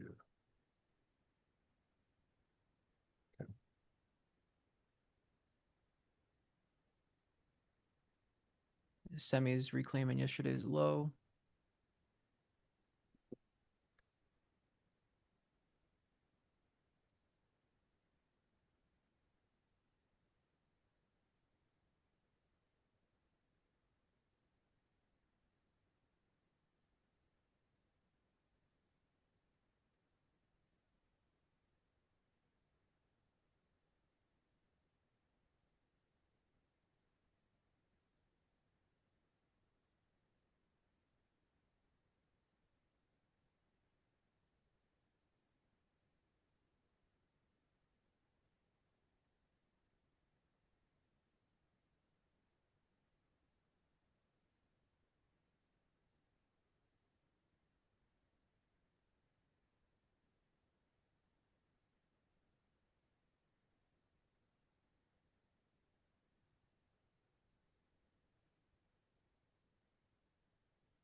If these just dangle above here and then end up failing, that'll look really bad. How's Gabe doing today, bro? He's good. My mother's with him actually Oh, nice. right now. Yeah, I can hear him jumping around. Doing better. Still pretty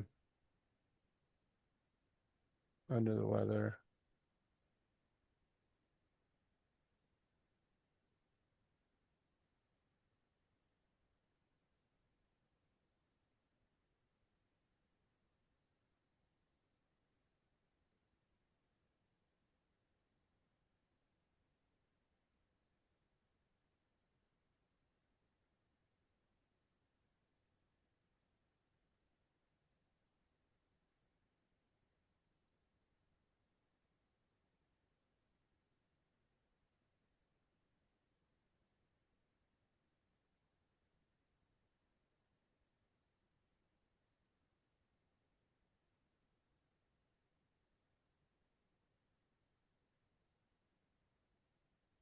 About RBRK 97-91 against a 90 man.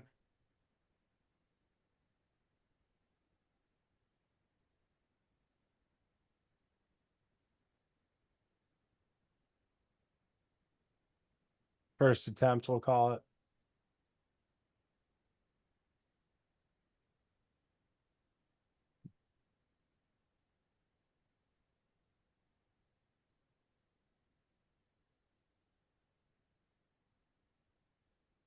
Core weaves, remount and man rev.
You guys think of this fastly.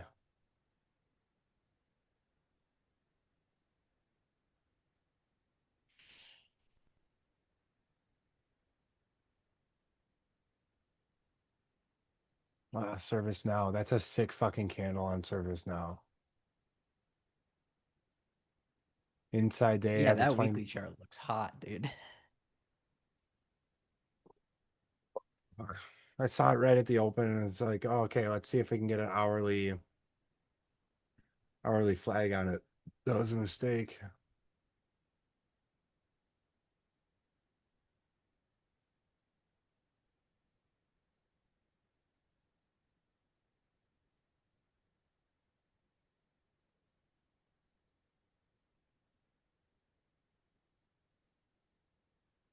Hey, Getting there's a sun nice getting little going. hammer candle on net here too.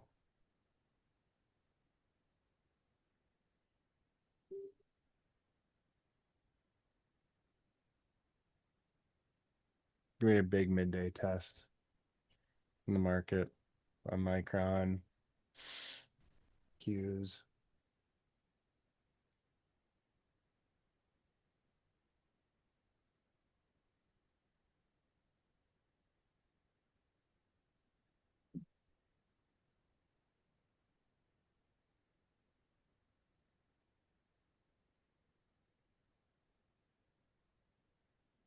Oh yeah, frogs. I like this one better actually. Fishman. That looks nice.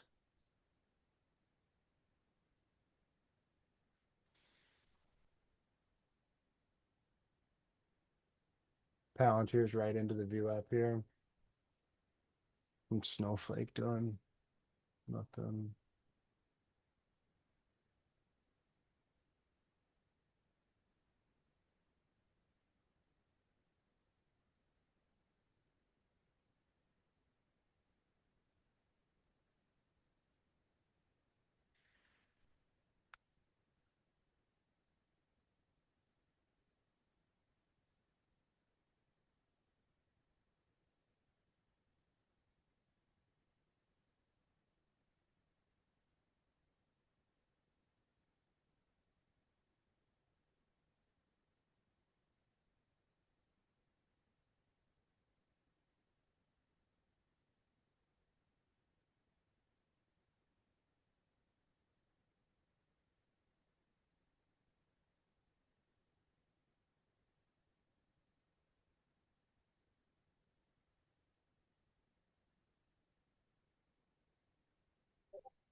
Is it Armstrong? What's got this Armstrong? SpaceX? No. It's got a, Tesla? isn't doesn't it have like Team and Twist and all those names? Oh, yeah, yeah, yeah, yeah, yeah. Oh, speaking of, TEMs are mounting the Trinity.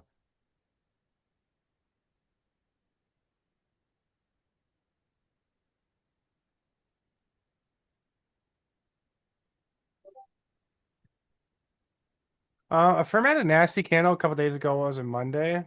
God, this thing's just been a whipsaw, dude. I thought this looked nice here, and then it had this candle, and then I was like, okay, this is done, and then it had this candle. It was like back and forth, back and forth. What do you think? Probably gonna say look at the monthly. Look at the month. That's a good idea. Hmm,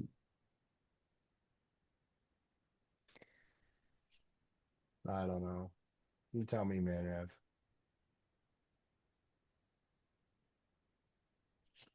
Mm.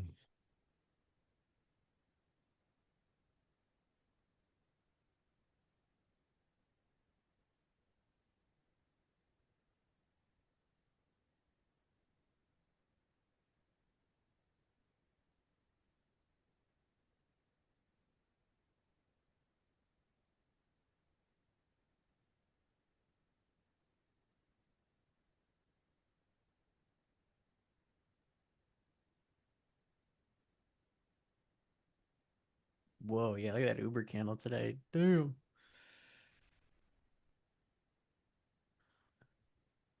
Fucking service now is cranking its hog.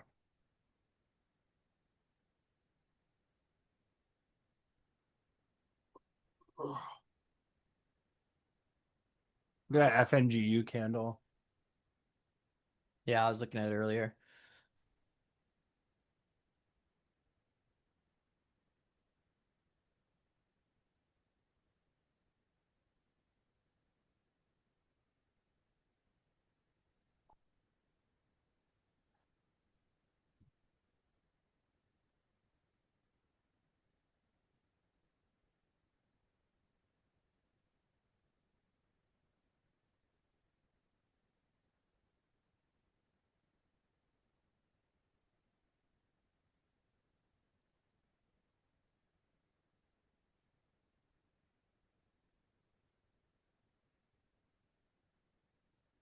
Watching this frog pretty closely.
Damn, Amazon cranking it. Oh, damn, nice. It is funny too, because man, it is crazy that I remember when this we talked about this the other day, but when the semis started to lag in like second half of 24 is when all the money came to crypto and software. Dude, this Bitcoin's coming out of triple inside weeks.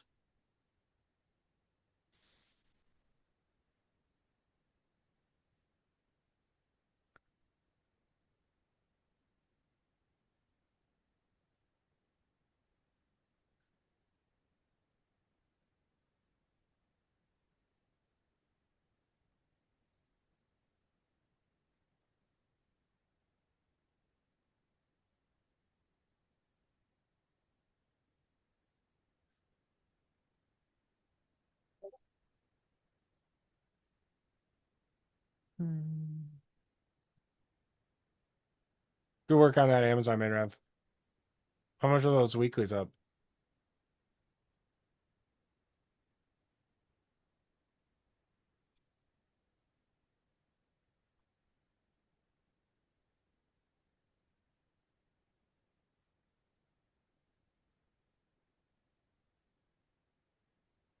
That was another reason why I was willing to adjust it a little bit. I was looking at this FNGU because I went back and forth about TQQ and FNGU. I think I should have taken FNGU. So I was like, oh, Amazon looks nice. And I was like, you know what? Why not just get TQQ?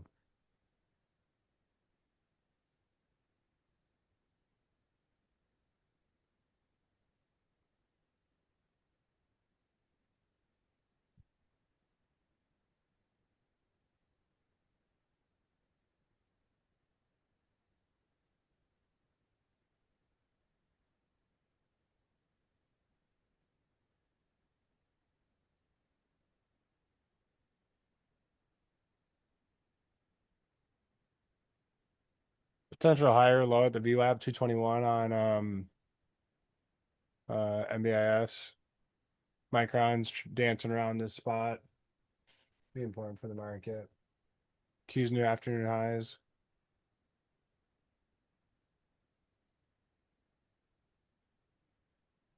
Palantir remounted the VWAP here. Oh, my back. Oh, I just had a spasm. Oh, one sec.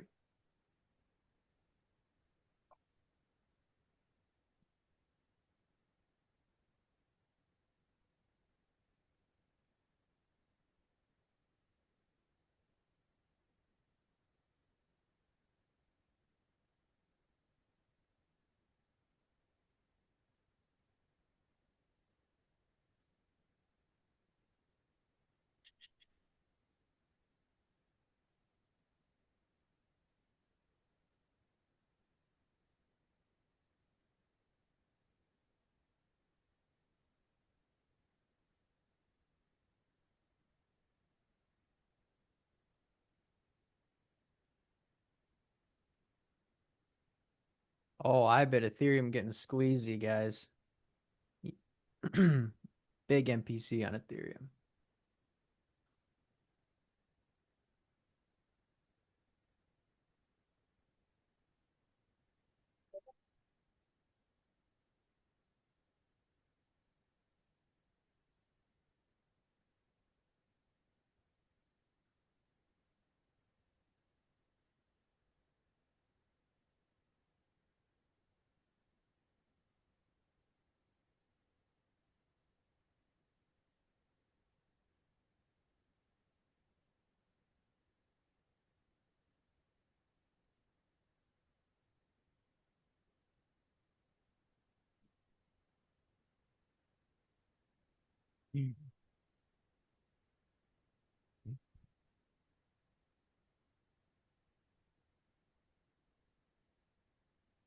Ethereum going nuts.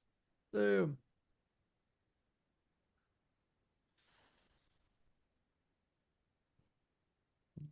Don't short a dull market.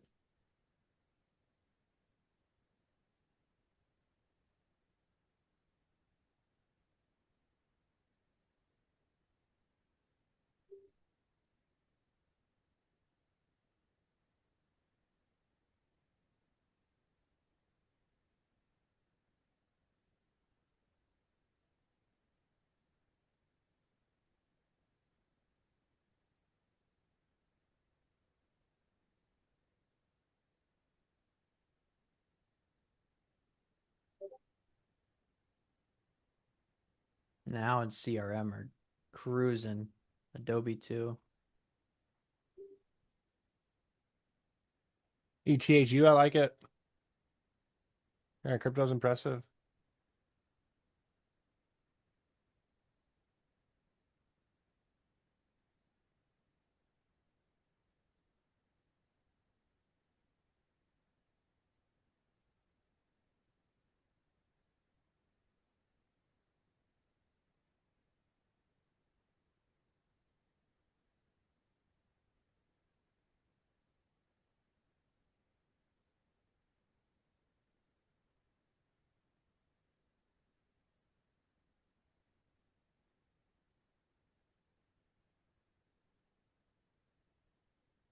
Yeah, dude, my back hurt. I just like twisted the shit out of it. I don't know what happened.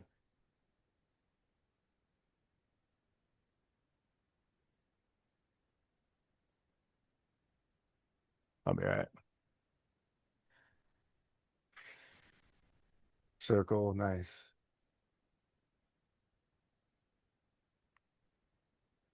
Nice, Wiz. Having oops yesterday. Oh yeah, I see it.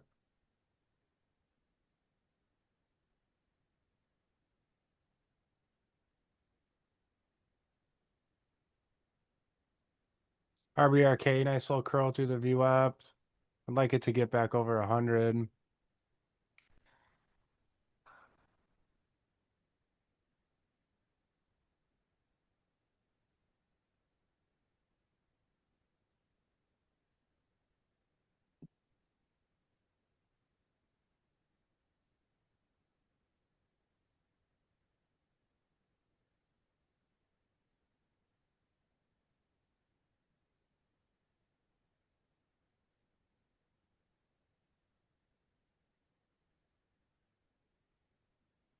Dude, throw the shirt away, bro.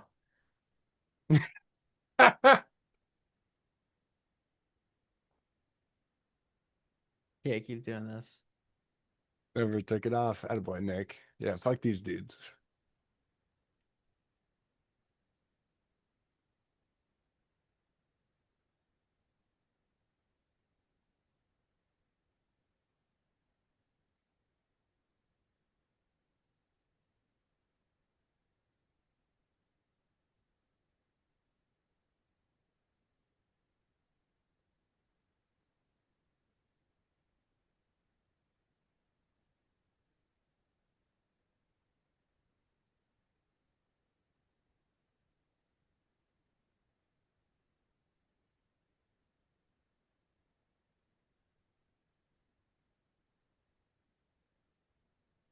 Hey, I like this frog a lot. I'm thinking about it.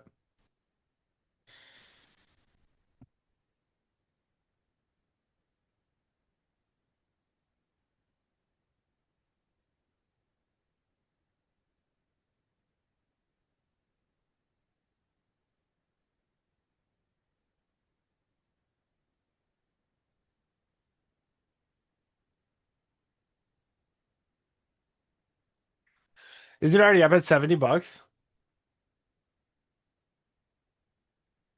Damn. I'm gonna need it to curl now. I need a couple days. We'll be able to get a short on this though. We're gonna take it down.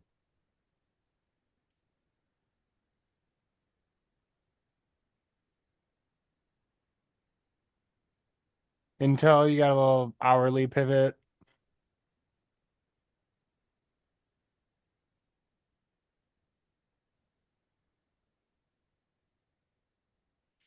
Yeah, I'm tracking. I haven't watched it much, Blake, so I'm just gonna kind of get to know it a little bit. I'd like it at 90 flat. I can just do $3 a risk.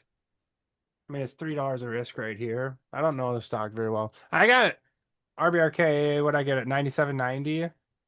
So I'm happy with that.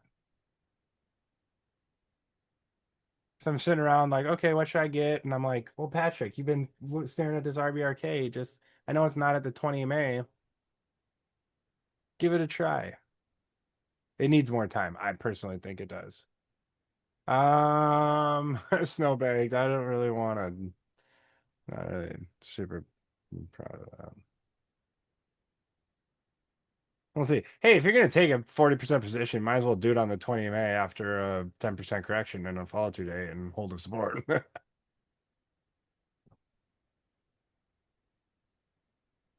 Yeah, it's like 27.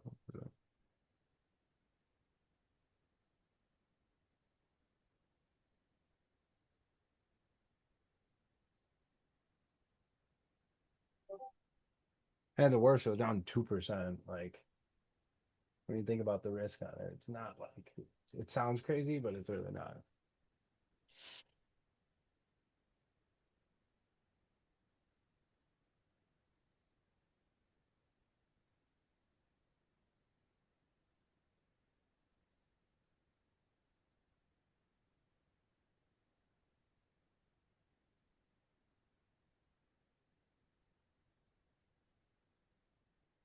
Look at the VIX at low day.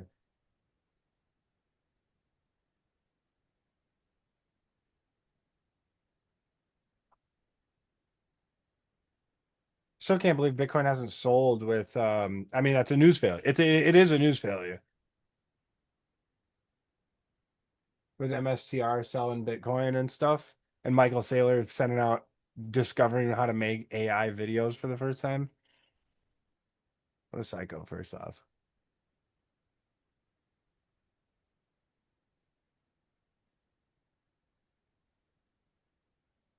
Yeah, I mean the whole FTX debacle in 2022 was the day Bitcoin bottomed Yeah, that's right. when that all happened.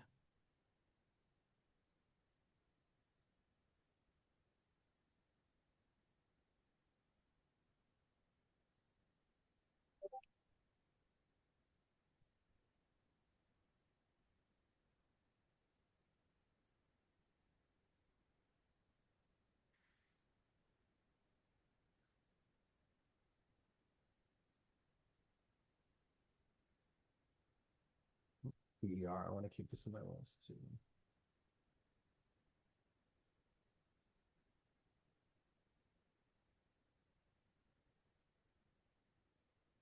Dude, I love Michael Saylor. Why not?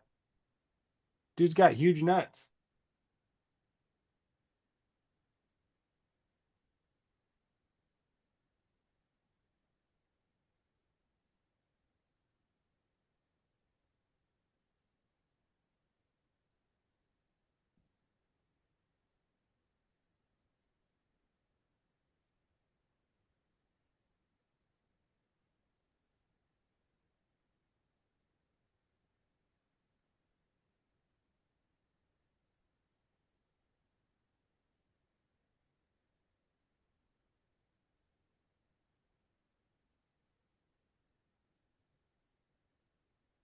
Whoa, ETH getting some NPCs.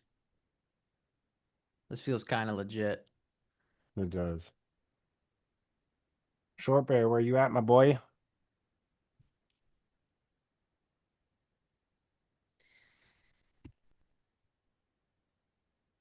Yeah, yeah, his bet on crypto is interesting. He sure was early, I but I'm sure he has a very, very long horizon. need to refill my East juice. Ooh.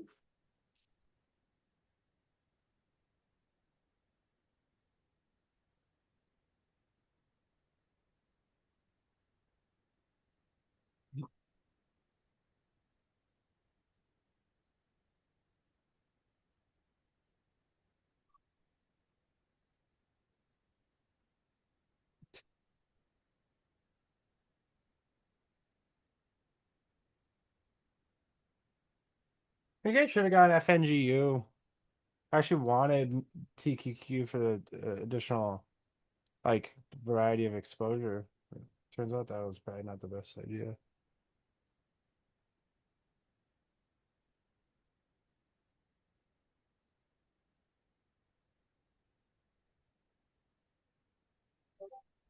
Frog and FSLY. Let me take a look. T It took Oscar today. Oh, you took the Oscar setup? What's it doing? Nothing really. Not really following through much. And it's about what's that healthcare, but deep down I preferred Lily. Yeah. Um, I mean Lily should have been bought right here.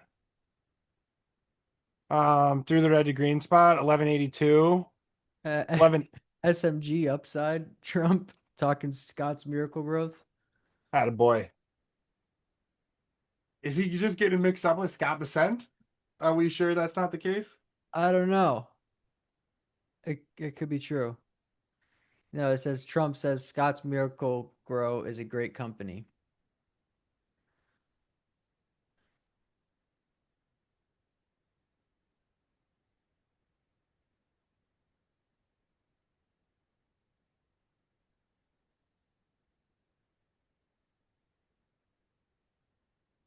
Um, so let me preface that, what you already acknowledged. Could go today, Chase. So the one thing, this is completely hindsight, not in like a positive way. One thing is that a lot of that healthcare concentration is into some of those speculative bios today, more so than like Oscar health insurance plans. So you could view it, you're thinking a little contrary, like, okay, well, why might have this not as fall through as much? Because some, healthcare money fall into more biotech type of stocks versus healthcare plans. Anyways, but that doesn't matter. Like, it's more of just like one of those things where maybe you take mental note of for the future to get a little bit better, um, fundamental connection. So I prioritize a weekly extended chart. Like, I don't think it's extended either, by the way. Um, First off, you're always gonna be better with the leaders. Um, right? When you think about, sitting in a boardroom like this, we all know that this is the better setup right here on Eli Lilly. That doesn't mean that this is a bad one. I still think this is good. I think you should just keep low a day stop on this, and that's it. The reason I think Eli Lilly is better is A, it's a better stock. B, it's at the 20 MA, oops, earlier in the day. Um, and that's it. Otherwise, this is fine. If you take this look in general, you'll be fine.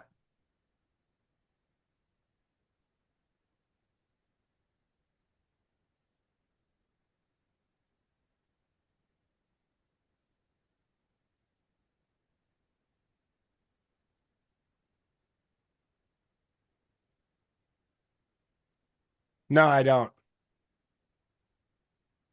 I don't think it was tough to get into. I think it's very, very clean. Monday, hourly, 1182, 67 trigger. I would love to sugarcoat it for you, but I think this is even came back and gave a little retest here by the end of the day.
That's super valid too.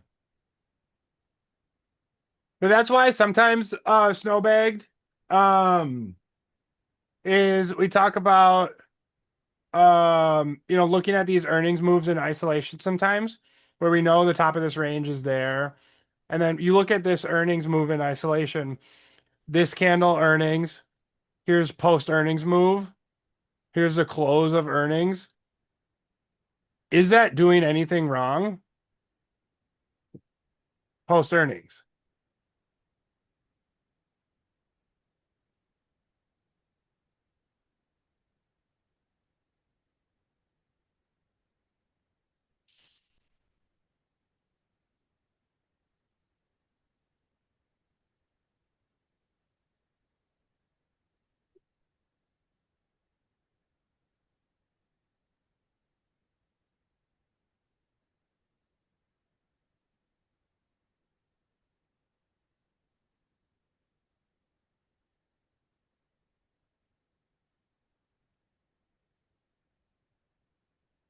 Hey, Maynard, why can't I use a 20 MA as the lows here? It would raise my average to about 850.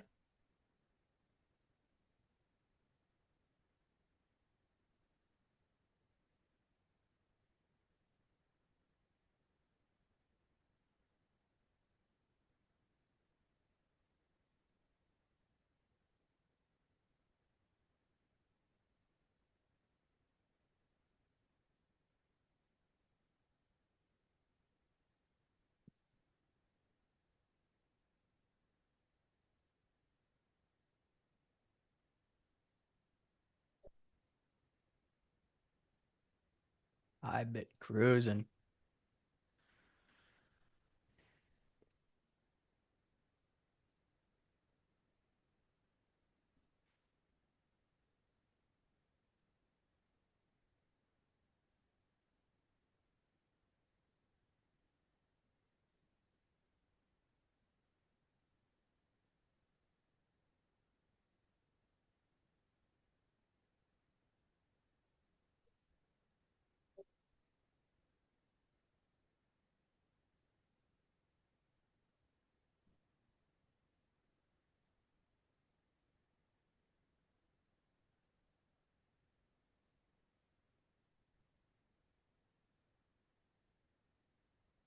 I feel that, man, Rev. I do.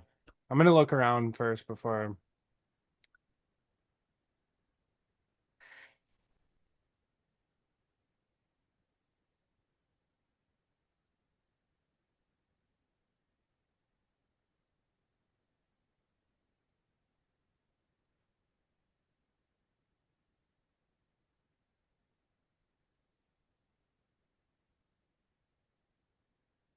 Dell, you got a little pivot here.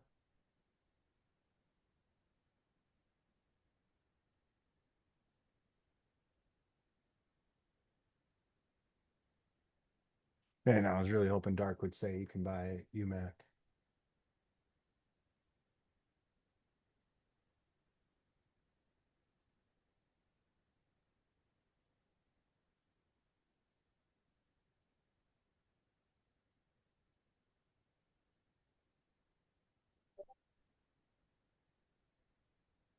Did you just call me crackers first? Damn.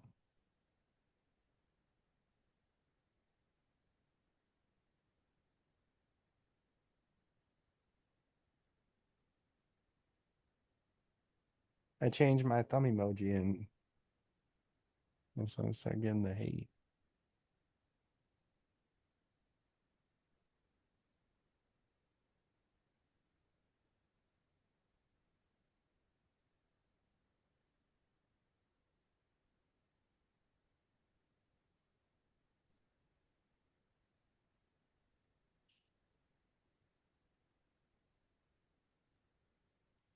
I've been mentally studying hourly pivots versus 30-minute pivots.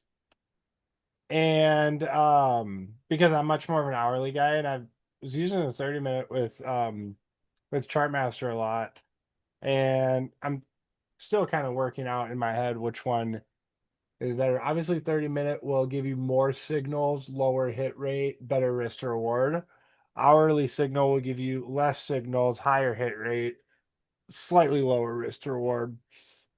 Um, well, I want to see if what the variables look like.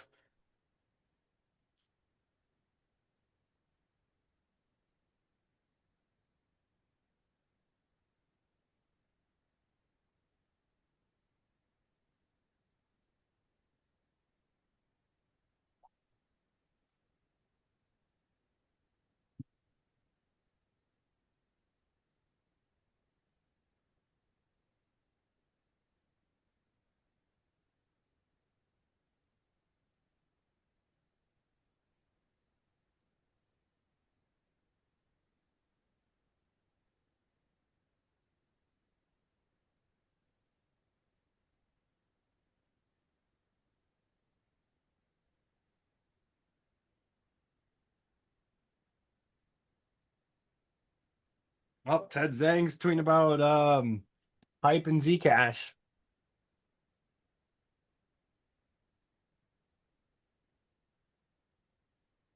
What does BHYP look like? Yeah. Hmm. They don't have the actual chart of ZEC. By the way, this is new Bitcoin for any guys that didn't know.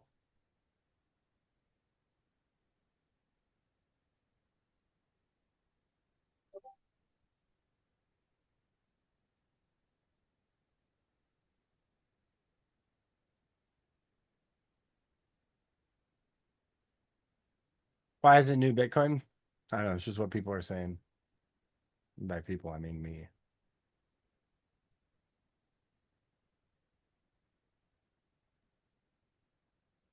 Jeez.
I think my final message when someone's asking about Palantir that if you're gonna try something, this is fine. That's why I ended up going with like RBRK. Um, because like I know the setup, might not necessarily be the best. Like, but the stock is, you know what I mean? How much weighting do you want to give the stock versus the setup at the time? I thought it was reasonably in balance at least to try that. I say it says I'm about to buy like Micron and Intel, whatever.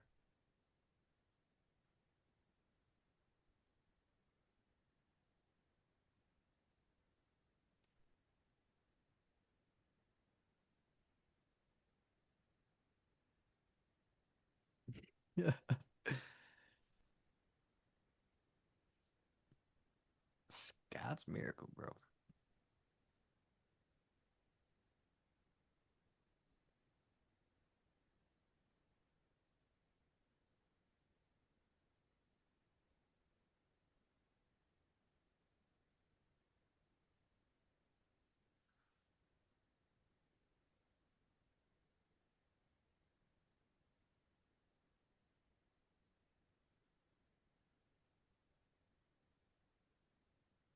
Yeah, this frog's hot, dude.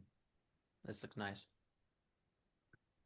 I know my dumbass was putting in limit orders down below to try to get filled, and now it's $1 higher.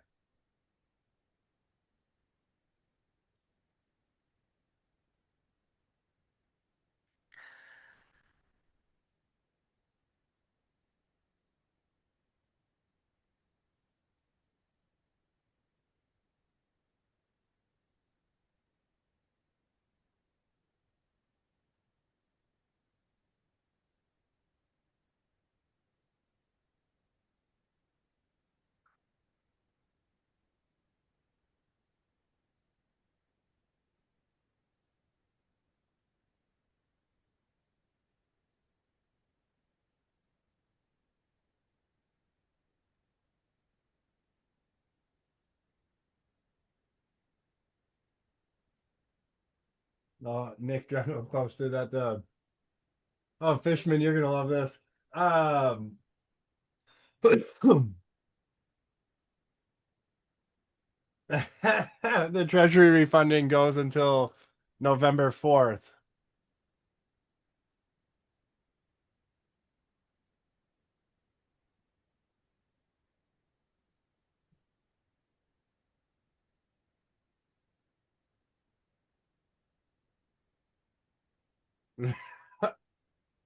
It's literally the day after the election. I mean, in reality, that is the new date. It's always the new date. The was it the first Wednesday in November? I remember that only from 2023 because November 1st was a Wednesday, I believe. And they announced that Treasury refunding change and the queues had a quite large day. Let me find it. Does anyone remember that? Right here. Wednesday 11/1. And that kind of started this rally. In fact, Andy Constant, Bond guy, is kind of a dumbass, but whatever. Um, had a really good call that day.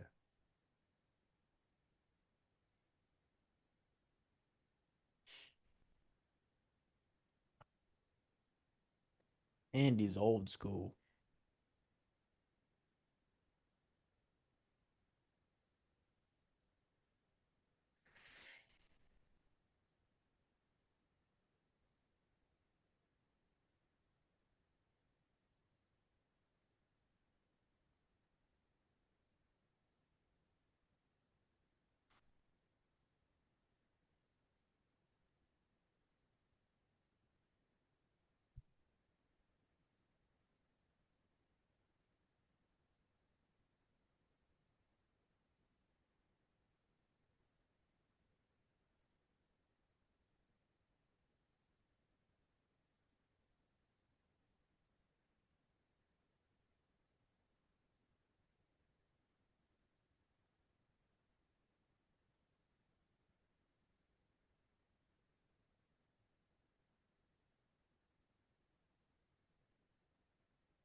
Right up against the anchored view app at highs. 150 flat is the anchored view app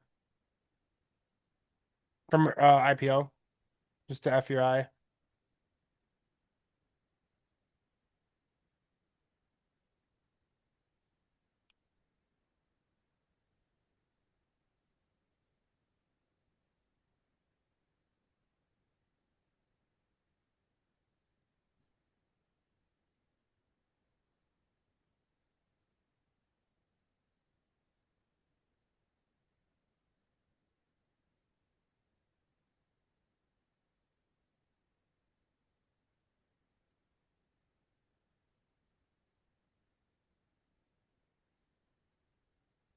Wow, dude, this IBIT is vertical.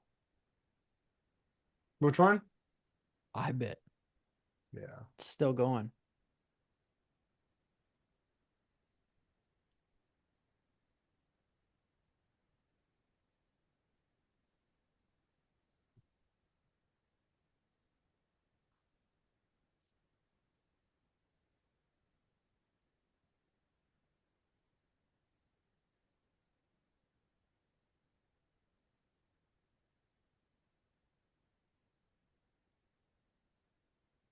Oh, damn. CT.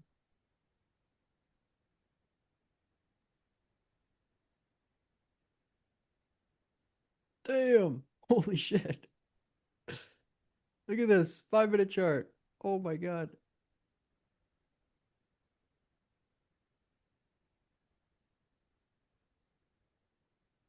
Wow. What is that candle? Yo, ETH just did its entire daily range in one candle. That's a ton of volume too. That's You 6 short just got million, liquidated or something or what? probably. Oh my God.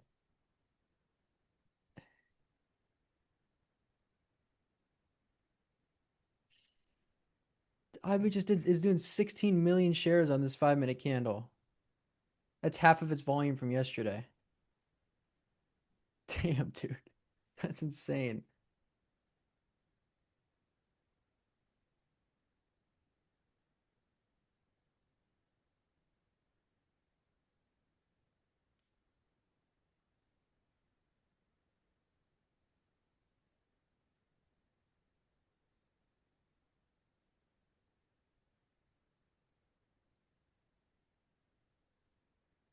U.S. President Trump says we have reached an agreement with Canada's Carney on tariffs or something.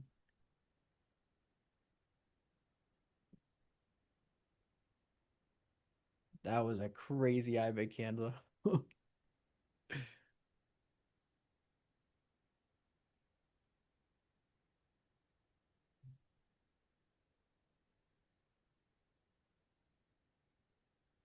Yeah, look at that daily. It just traded like the entire range it's been in for 2 months in a day.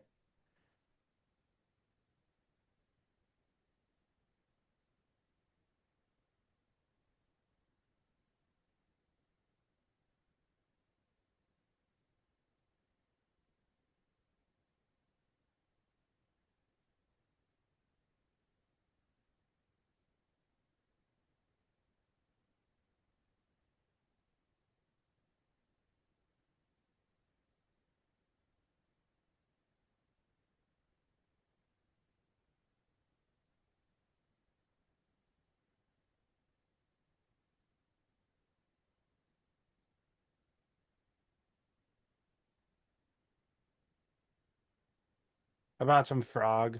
I've still got a limit order down where I actually want it at 89.50. But I've got some at 91.14.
Mm.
Yeah, I know, Snowbag. That's why I was putting in limit orders earlier.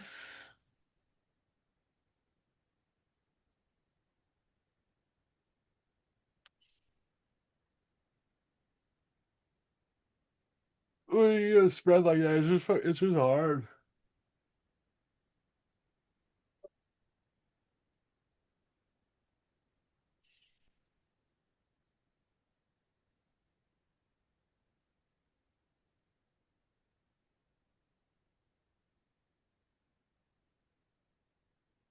Probably should have bought that Palantir remount at 172. Like now and Palantir. Should have been. I keep this now on your list, guys. Man, if only someone would else would have been, talking about this.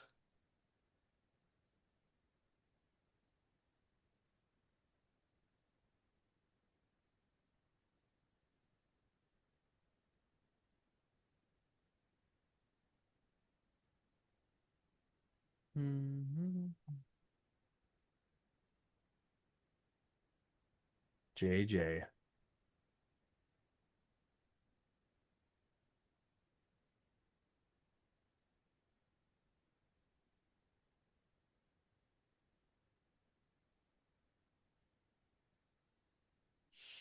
But you can track this hourly now. Would have been nice to get this. Remount to the 200 day right there. Hold to the 20. Open equals low. Should have taken over previous day high that inside day when I posted it my channel. 122. It's a $4 stop.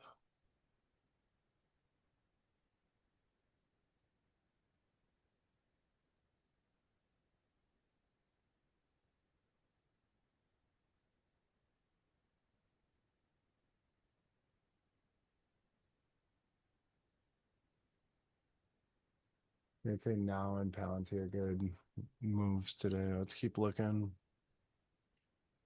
Marvell's going to be fun to track. Let's continue to nail down the list. Now,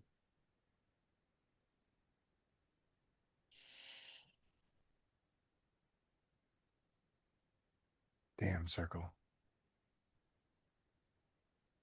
Damn, bro. I want another workday trade in one of these software names and I want to catch it. That was nuts. I was so close last time, dude. Oh, wasn't quite ready for something like that.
Mm.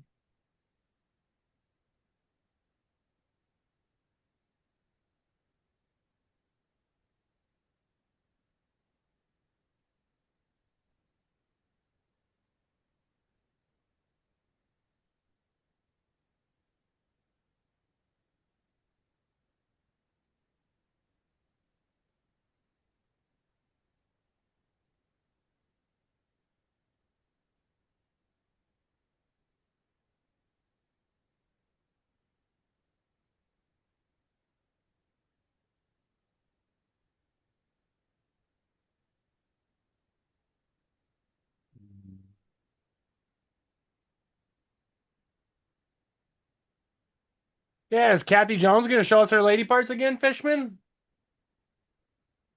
Coming up to a big spot up here.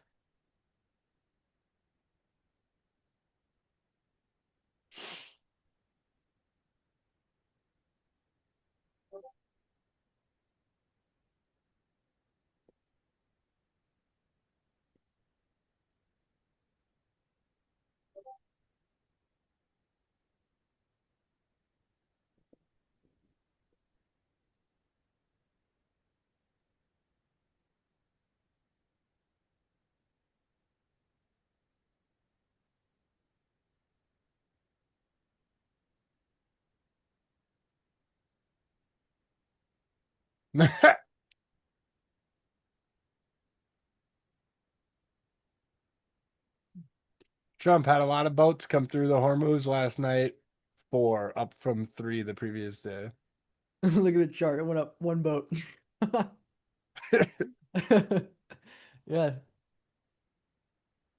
That is a 30. 33% increase. That's a big That's increase. impressive. Yeah. Yeah. Anyone who tries to knock that is clearly just Trump derangement disorder.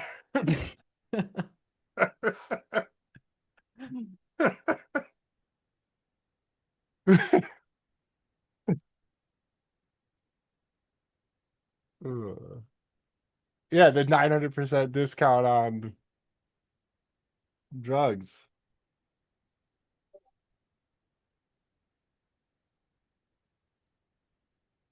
It does make sense, Ollie. I like that.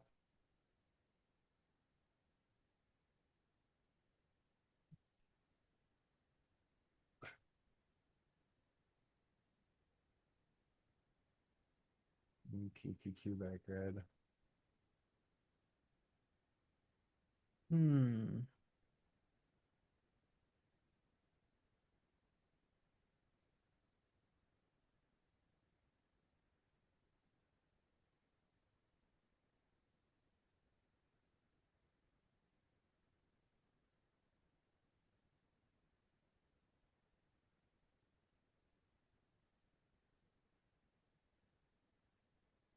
Yeah, dude, have you looked at B wet, bro? Wait, I'm sorry, what? Pull up on your chart on Zoom B wet. Oh yeah, yeah, yeah. It's still going.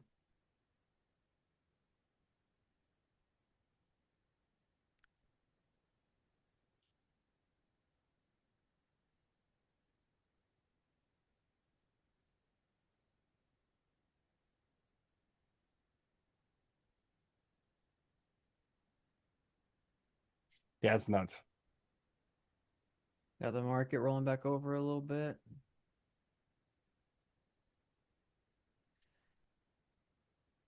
I don't know how with the Hormuz traffic just elevated so much day over day. Why is the market selling?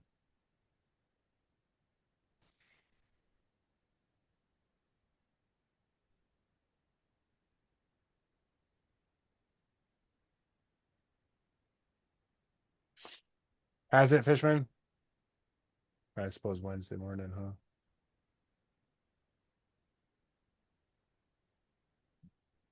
Yeah, look at that. Yeah, XLE's up like 100 days in a row.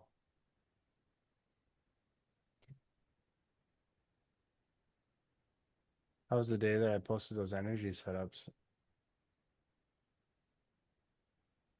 It's XLM doing. And actually,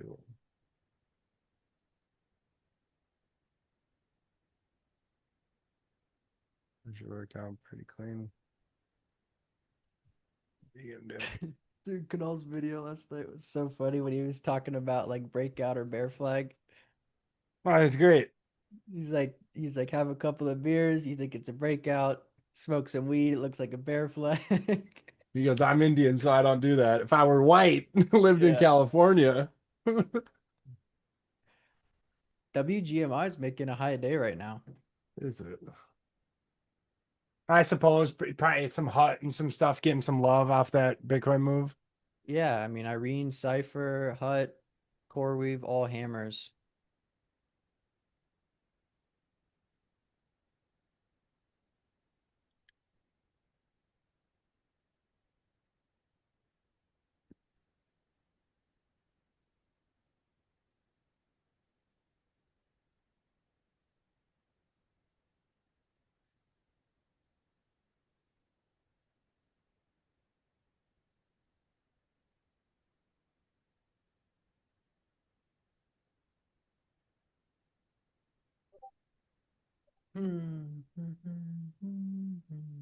That's nuts.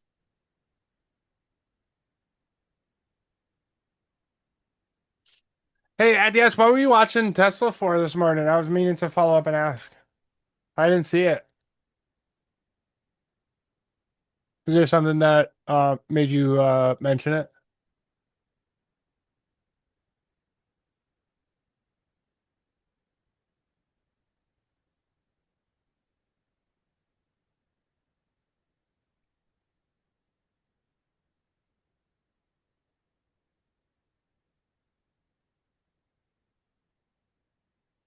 SPHR is kind of nice. This thing's too thin. I can't do this.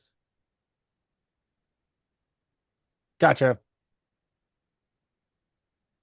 You know, I always ignore those on Tesla. First off, I didn't like the daily chart. Um, but some of those subtle signs I always ignore because, excuse me, Tesla always trades in its own world. Yeah, Tesla's like the most independent stock I've ever seen. It is good for Tesla.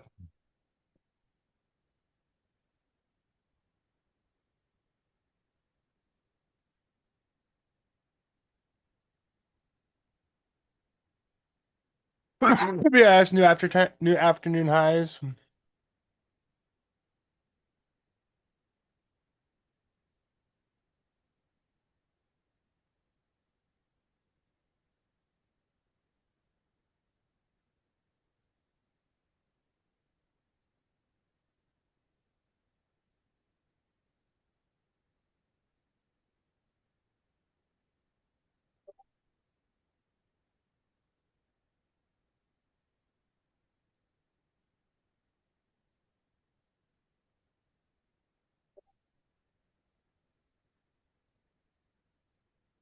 BitX is the new Soxel.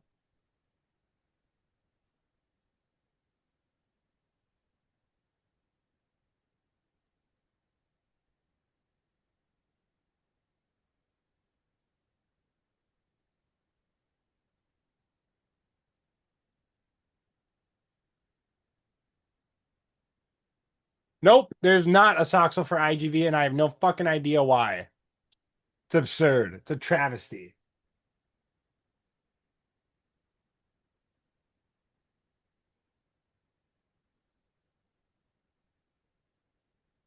It's an embarrassment. This is America for Christ. What happened to this country?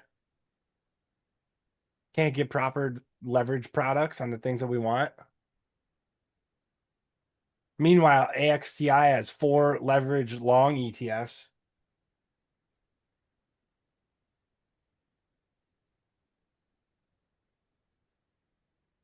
Men used to go to war. Bro, just buy IGV calls. You get 100x leverage. Nah, it's too much.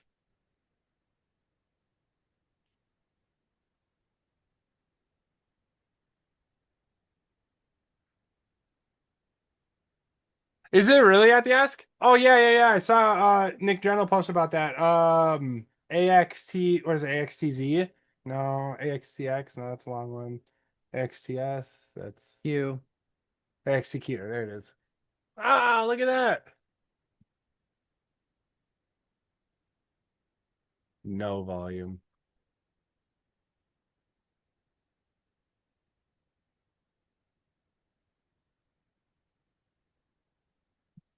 Dude, Braco, look at Baba. Tell me that doesn't look like every Baba trade that we've had. Eh, below the 200 day. Huh? Below the 200 day. Yeah.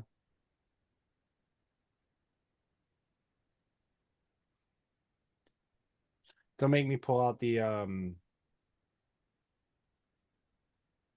quote Four from upside. who? FOUR. Probably Burry posting about it. Just to hit one of his stocks. It is. It's also very fairly valued. It's actually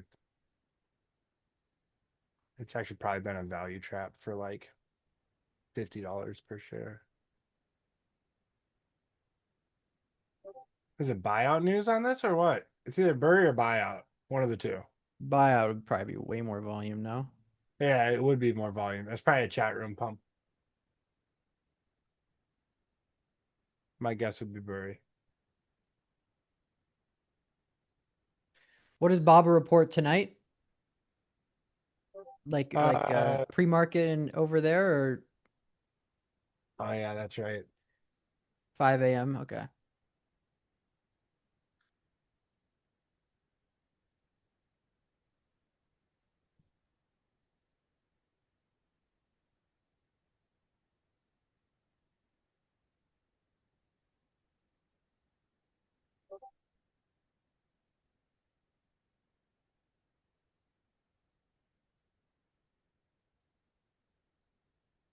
Fuck, that Palantir looks good.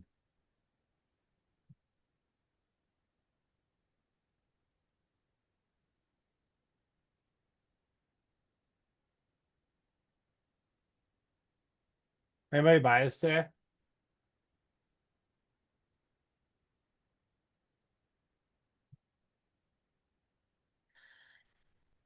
Should have gone with FNGU. I knew it.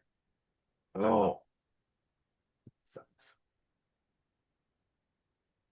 Yeah, dude. You gotta get FNGU.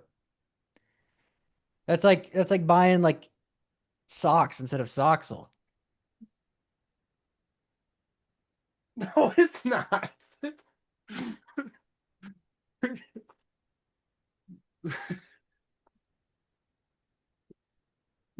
The only difference is that TQQ has semi-weighting. So does FNG. So does FANG actually. What is the actual ETF? FNGS. How do I look at the stocks within this? Yeah, that was super rage bait. What a jerk. Um, No, but what I mean is that no matter what, FNGU is gonna outperform every time. it does it though. Is that proven? I know you went back and looked, and I obviously trust your work. Yeah, I mean, I remember doing a study from August where it outperformed every time, and I guess with the chart history we have now in the last three rallies, it's outperformed every leg. I mean, 2025, FNGU did 330%, TQs did 220. Oh, look at what they hold to. Palantir, Microsoft, Amazon, obviously these FANG stocks, but they've also got Palantir in there. They've also got AVGO and Micron. Palantir is actually its biggest holding. Really? Yeah, 12.3%. I wish I would have known that.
CRM Ah, now goes still green. going.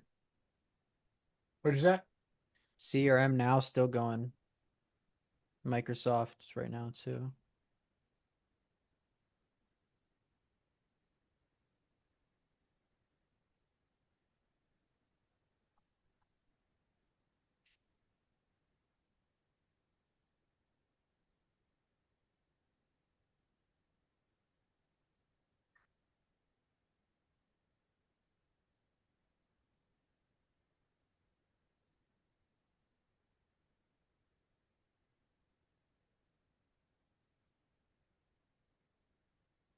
He said it's like buying socks for socks. Well, it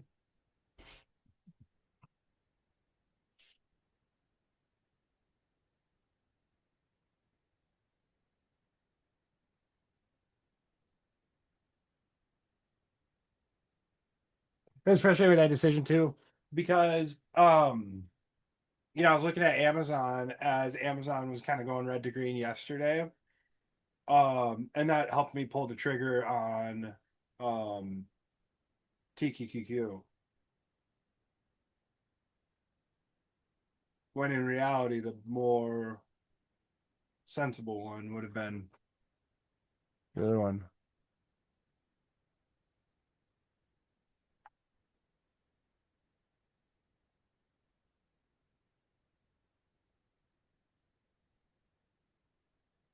Yeah, whatever.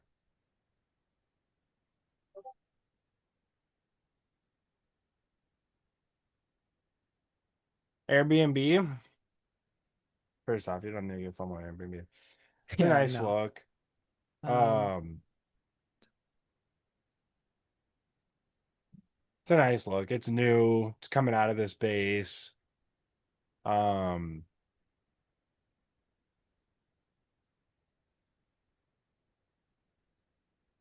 I mean, it's kind of hard.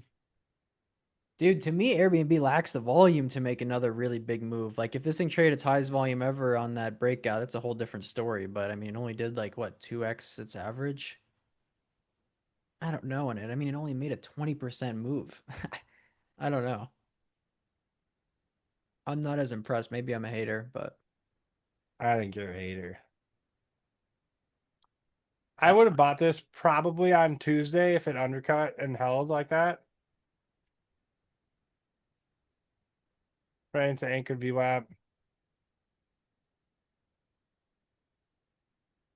I won't worry about it too much. Just put it in your basket of earning setups. And then if you see some good on that next time. I see what you're saying, Brock. I do. But you get rid of whatever this random volume is right here.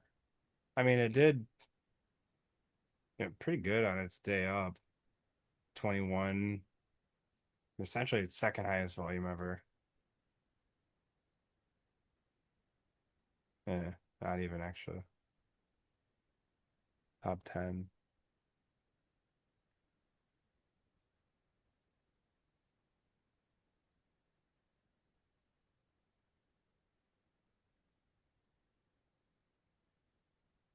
I don't know. I just like,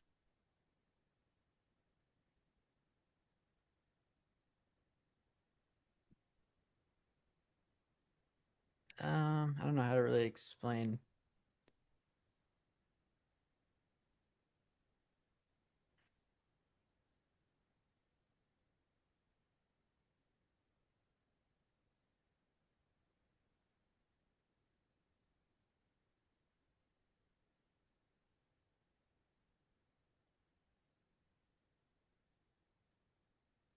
Holy shit at the ask. I'm not gonna. Oh my God. What the hell even is this?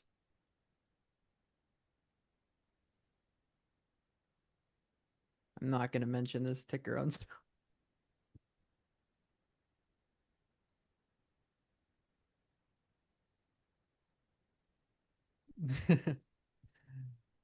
That's nuts.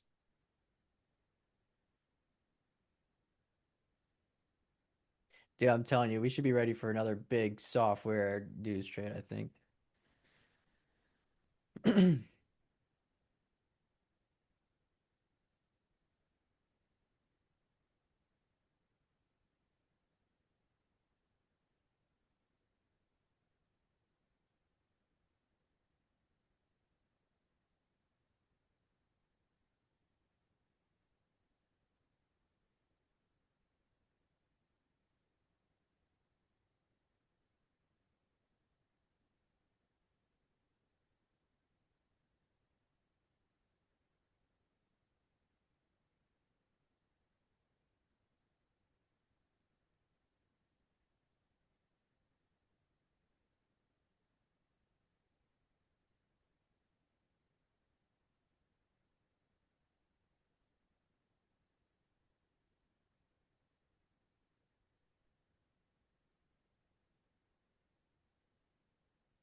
Hey, Pato, you still on here?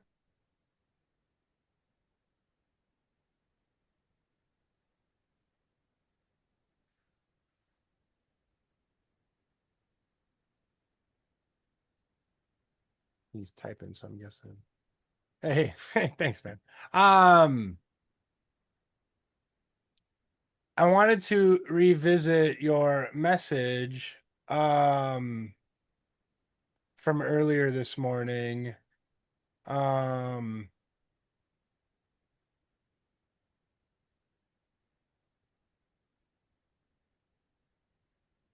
about the oopsie. Um, can you if repair or characterize it?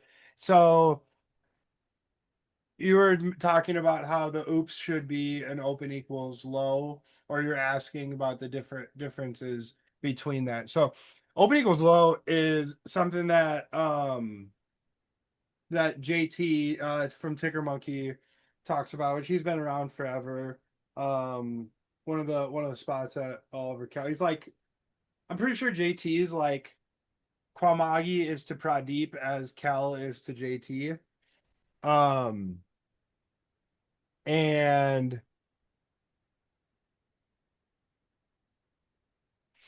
um, so anyways, so let's look at a few just regular oops examples and let's just define them first off. Larry Williams created the oops, and I've got some differences to it. And I learned it from Manrev. Um, but it was always like a setup that I naturally traded. Um, it was always a setup that I naturally traded, and then to find out that, it's this whole thing was, really cool. Um, so first, what thing that it needs is open lower than previous days open. And some of this is probably going to be repetitive. So open lower than previous days open, which is just means open red on the day, right? Which just means open red on the day. Number two is lower than previous days low.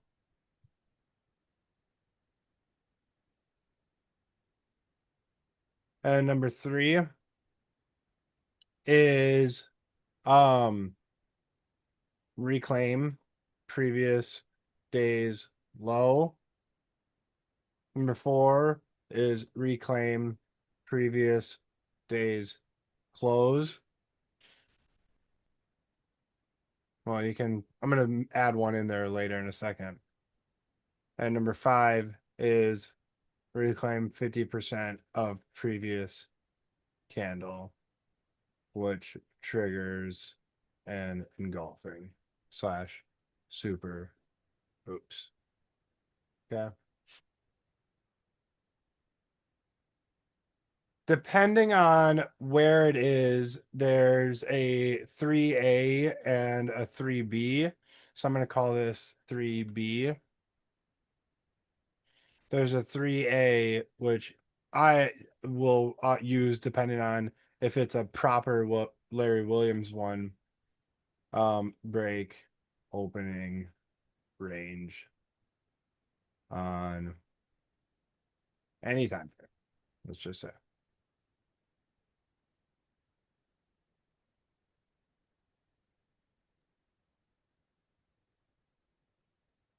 Okay. So those are essentially the steps to an oops.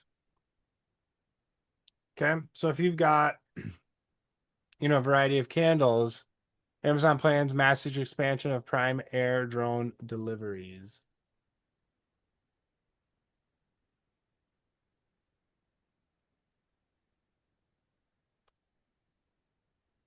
Not seeing anything move off that. That was just an interesting headline that came through. Amazon nice and strong. Um, shit, what chart were we working on? Qs.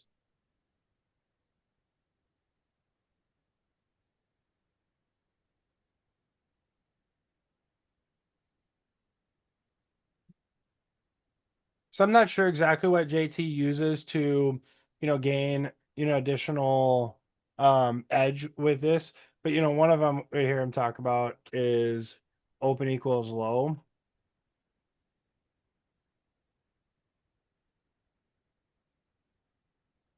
Which can be an oops, but it doesn't have to be, right? That's what I was talking about.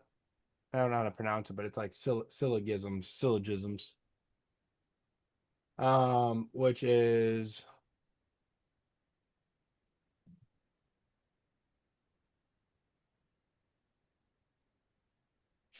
so. Anyways,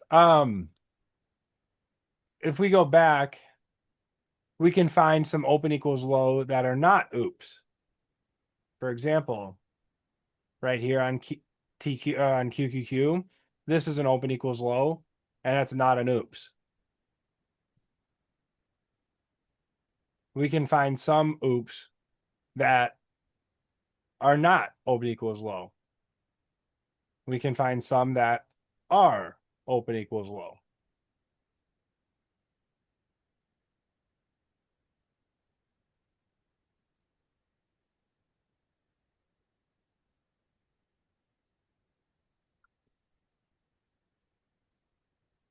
Or ServiceNow. ServiceNow is not an oops, but that's an open equals low today. It opened at 118.54. The low day is 118.51. At the asset ADSK opened at 243.89. Low day is 243.89. But would you say it has to be open equals lowish? No, not at all. Not at all.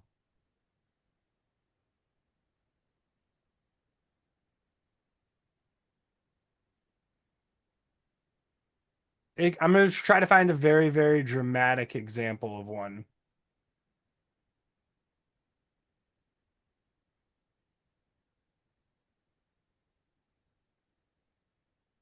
Like here, that's an oops. That's not open equals lowish at all.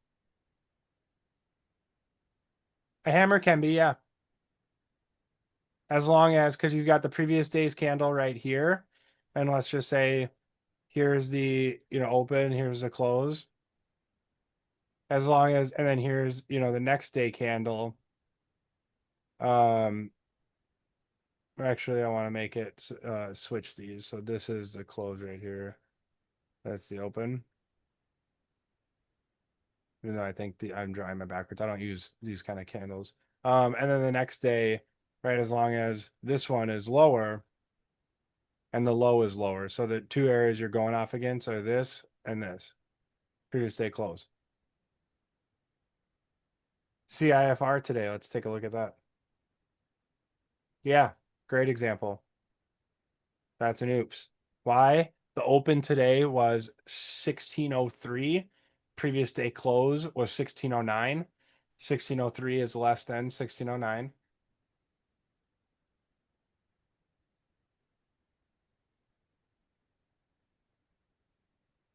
Previous day's low is 1577. Today's low, 1489.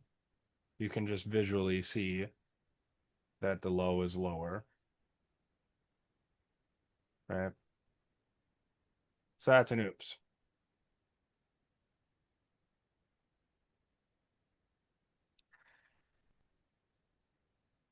I don't know if it needs to be read, but um, yeah, I suppose prefer them, I guess.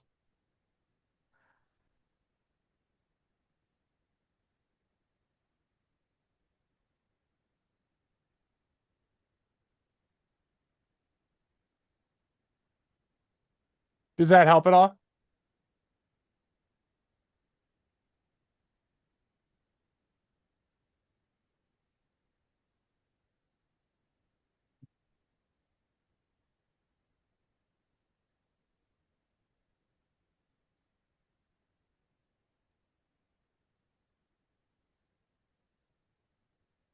LabU on Fridays and oops, right there.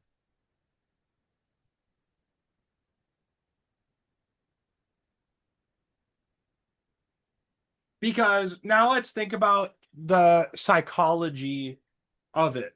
Let's describe what occurs on an oops. You have a day, generally, yeah, the previous day is red, right? Because you want to buy them as they're pulling back into good spots, and generally as things are flagging out, right? They're getting, consolidation days or pullback days. Um, and what you have is an attempt for sellers to take it lower by definition because it opens lower than the previous day's close. So we're starting the day weak, low greater than previous day low. We have an attempt of sellers to continue that selling, reclaim previous day low. We have a failed sell continuation. Red to green, reclaim previous day close. We have potential buyers, control, and momentum. Reclaim 50% retrace, triggering the engulfing. We have essentially confirmation of buyer momentum. And that's the psychology around it. And then now you obtain that information, you're aware of the psychology around it, the technical aspect of the setup or the candle pattern. Um, and what does that provide for you in terms of information that is actionable and achievable? Well, that gives you essentially all the information that a winning trade needs in order to properly manage comfortably and calmly, which is a clear, defined stop, because we go back to that psychology of it, failed seller continuation, and presence of buyers, that reversal and reclaim of previous day low, previous day close, 50% retrace for potential buyer recovery or end of selling, buyers taking control, confirmation of buyers taking control. So that gives us then potential triggers to act on with other presence of buyers and a clear, definitive area to risk against for the lows. So the difference is, with a regular upside reversal is that the oops opens lower while the upside reversal does not need. Yes, exactly. So great follow-up question. The upside reversal is similar in nature, right? So let's look at these two candles right here on the cues. So that's a clear-cut upside reversal, right? Or, kicker candle or what have you. When you combine those two candles, and this just makes sense in my head, but when you combine these two candles, what do you have?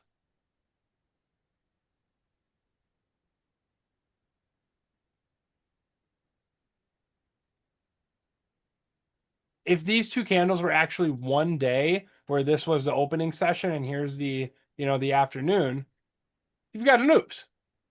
Or yeah, a hammer, you've got a hammer and oops, you've got all those things. So if those two are combined, it's the same structure of the candle.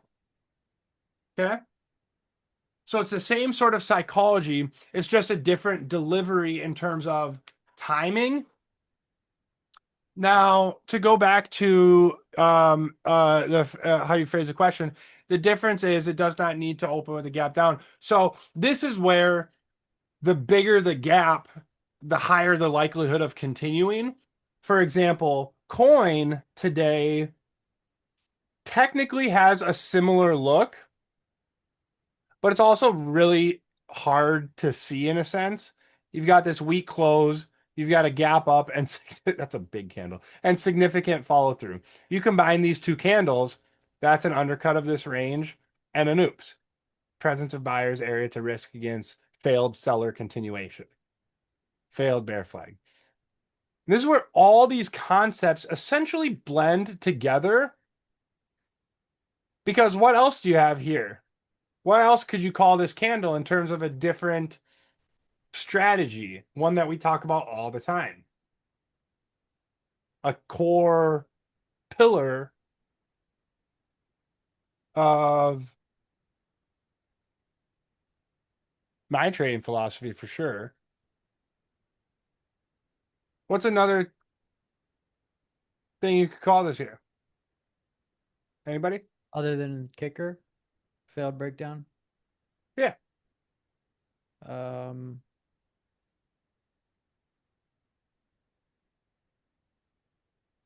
I'll give you a hint. You've got this candle right here at the lows. Then you've got this occurring wedge pop. next. Yeah, I'd consider that a wedge pop, wouldn't you? Of course, yeah, yeah, yeah. You've got the 90 May flattening out. You've got the 20 May flatten out. Failed bear flag breakdown into a wedge pop. So now you combine, the cycle of price action with, yes, I would. Now you've got the cycle of price action in conjunction with some of these individual or two candle patterns in conjunction with the descriptive or psychological aspect of what the candles are telling you. And therefore, you've got the information that you need to take a trade. Now, the other formula of that is this on my watch list? Is there some sort of catalytic event, group event, relative strength that makes it actionable and repeatable and achievable that it would be on my screens at the time? Right.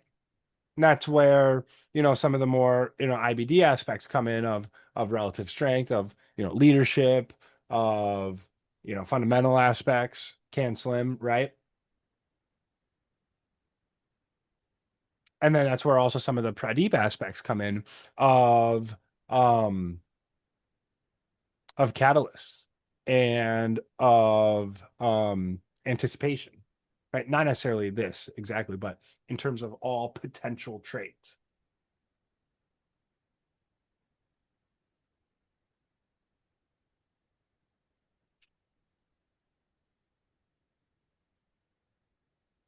Dell might try to reclaim the 20 man.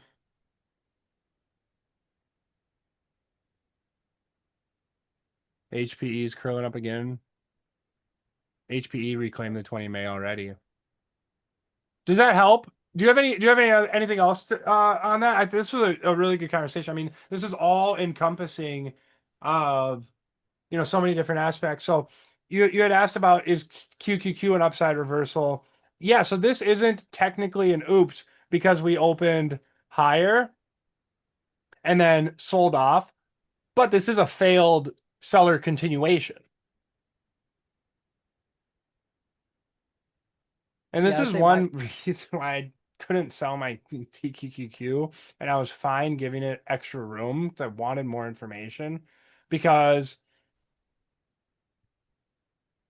technically I bought it prematurely according to my strategy on the daily chart. I bought it prematurely yesterday, right? Because I didn't have a buy signal. Because my buy signal is day one higher low hold. Potentially, we had it yesterday on a pivot if we would have recovered yesterday and remounted and closed a little bit stronger. Today, we got that too. Now, is that dangerous and irresponsible and not the best risk management? Probably. And does that potentially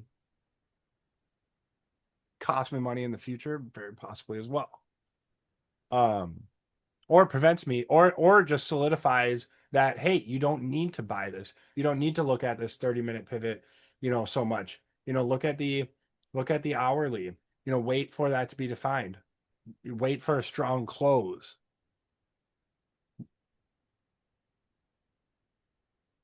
So a number of things. Then you look at FNGU.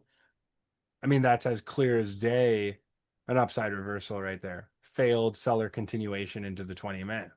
So let's look at the stocks within this. We just determined that Palantir is one of the strongest, or one of the highest holdings. You got Microsoft, you got Amazon, which informed part of why I wanted to take QQQ yesterday, because I was um looking at both of them, or Microsoft and Amazon mainly, causing me to be like, okay, this is where I want to be focused on. We know that TQQQ and FNGU outperform everything always. So I don't need to be a genius stock picker and pick Amazon or pick Palantir, even though I should pick Palantir. Um, all I have to do is participate in the market when I get my buy signal properly, which maybe it's giving here. We'll know if we hold 722 in reverse. Of course. Yeah, once you stop asking questions, I'll leave, to be honest. I my will favorite oops, gladly. my favorite oopses are when they open completely below the previous candle and then just go red to green or oops within like the first 10, 15 minutes. Which is technically what an oops is. Like if you ask Just Larry because I Williams. love that you have like the example like you said from the psychological perspective of sellers like short sellers trying to push it down on and short it, and then as well as like if it goes right away out of the gate. I mean, there's buyers there that are willing to soak up all the sellers that are going to panic sell it open that are underwater, right? Like say for example for people who don't have the 15-minute rule, most likely usually they panic when the gaps below their stop and they just Mhm. sell it like at market order at the open, right? Just get me out. And then there's a willing buyer there to buy all those plus more to send it red to green on the day. Those are like my favorite. Like CBRS for example, I guess is like my favorite kind of oops.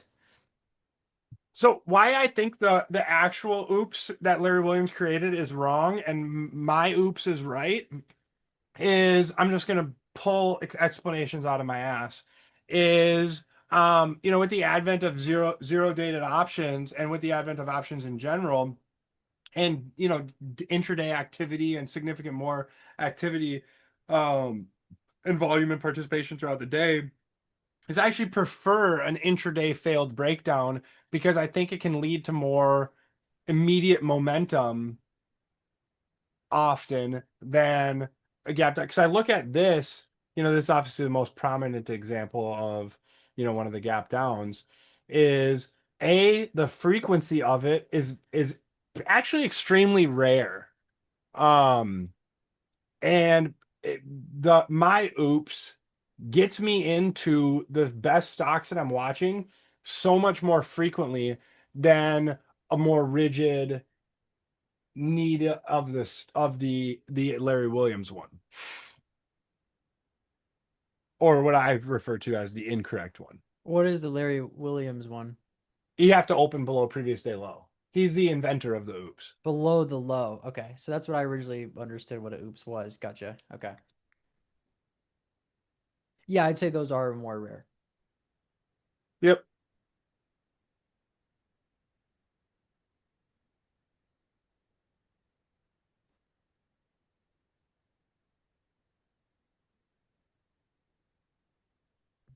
But over time, you just look at,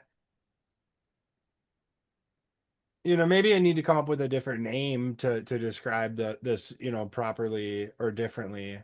Um, and it does get me into trouble, sometimes, right? But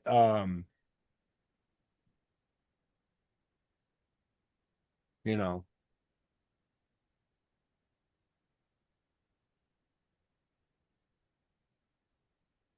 I'm okay with that. Okay. Up there. Hope your question was not confusing. You showed some cases you considered upside reversals that gapped up. How'd you consider upside reversals without the need to push lower? So again, it's more the psychology of it.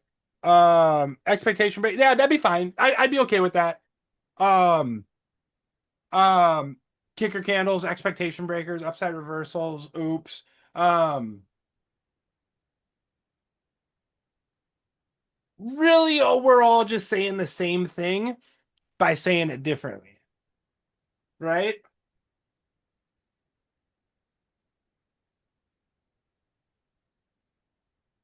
And again, with the changing of the market, and I was thinking about this yesterday too. I'll circle back to that. But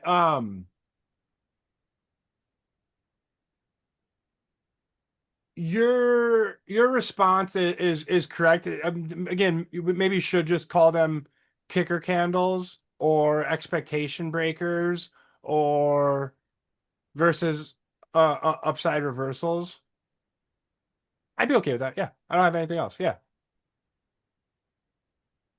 It's not you. It's me. Um,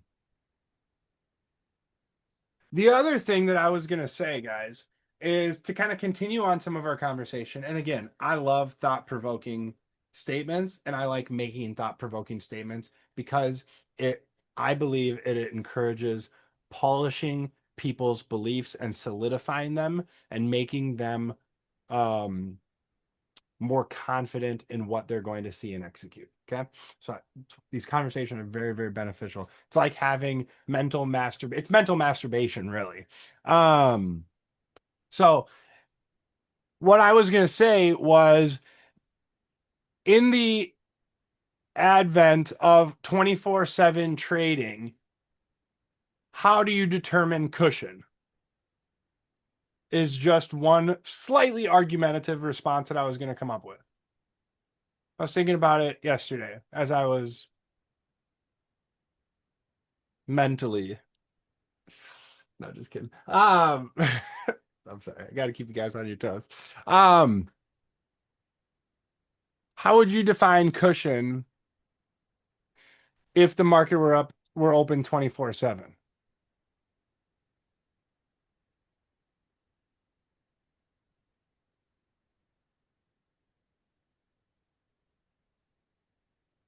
Sure, when?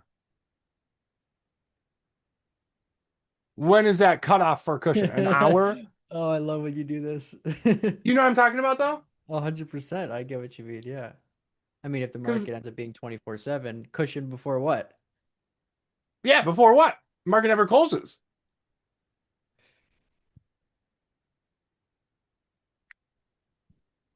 Which is kind of true now. I mean, the market's always Which is trading. very true now.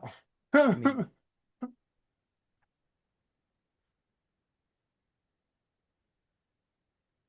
I get it that you have to have some mental cutoff, otherwise you'll be at the desk 24/7. Okay, I'll acknowledge that.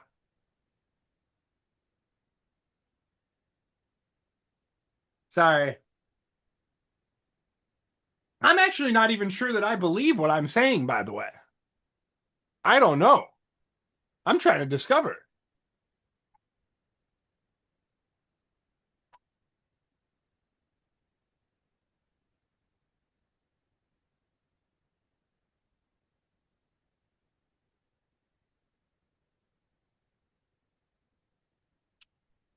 But Pato, I mean, the market's already open 24/7. I mean, I'm able to watch NBIS trade at 2 in the morning.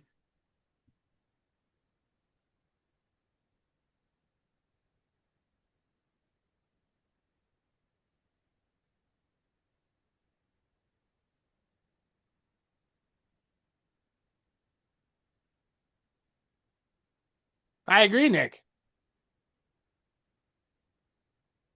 No, it's not. It's not. It's not at all. It's not at all repeatable or achievable, or anything. But wouldn't it then be most healthy, most repeatable to simply rely on your stop consistently? My stop is my stop. I wouldn't need to have a watch at 2 a.m. I made the decision to take the risk where my stop was going to be, where my trade is invalidated here. Could I then just put my stop there?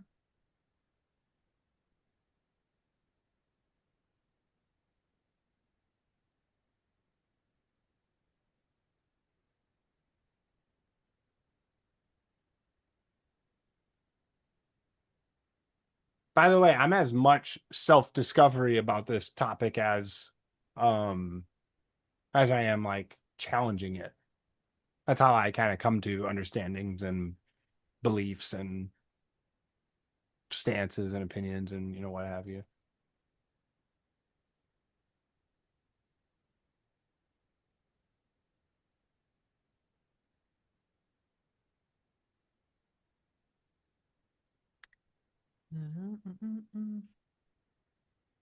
Interesting conversation.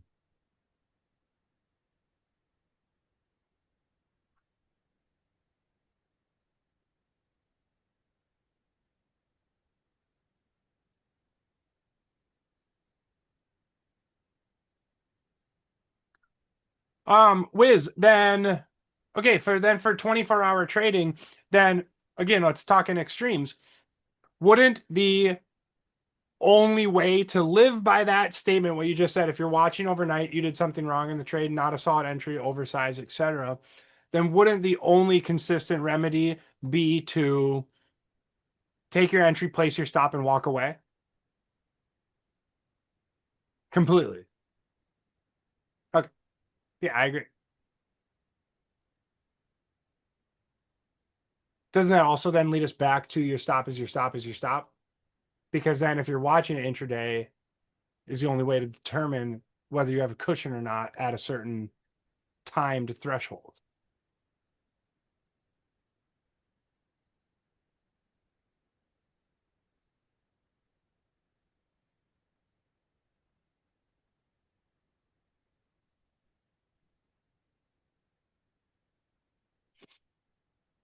I don't know.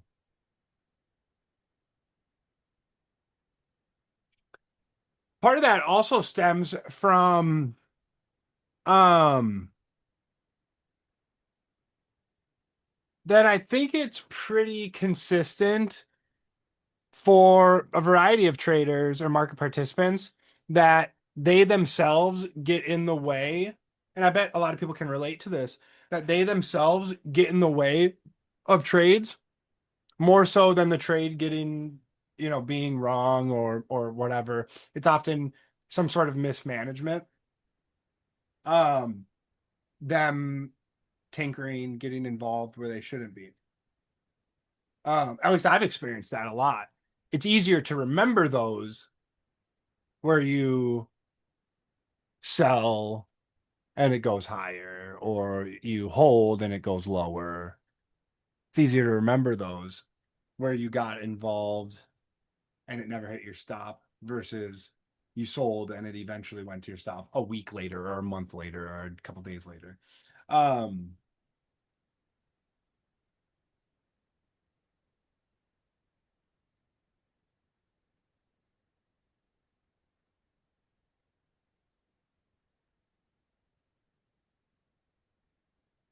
I just keep coming back to. So, anyways, with kind of that belief that people's over involvement is often or more likely than not a detriment to themselves. Also, again, another road that leads me back to my stop is my stop is my stop.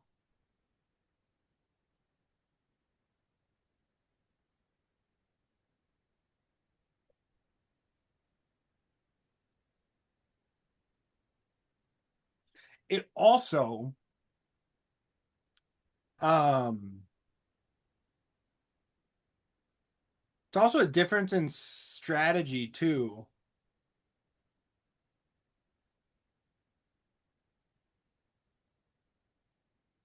right? Where if you're looking for, quick momentum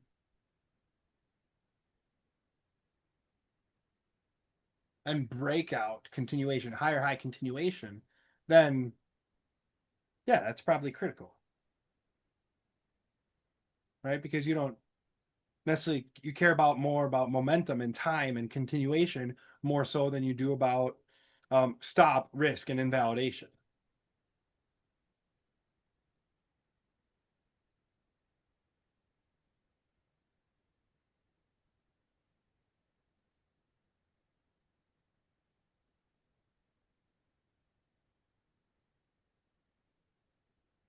Yeah, I do sometimes, Pizza Boy, but in my experience, that they've been more often than not nonsense.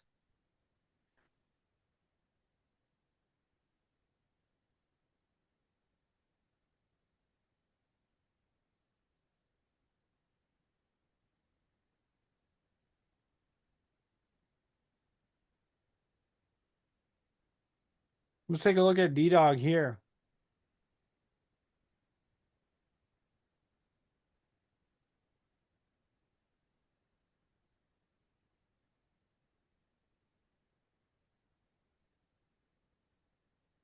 Or let's take a look at Snow.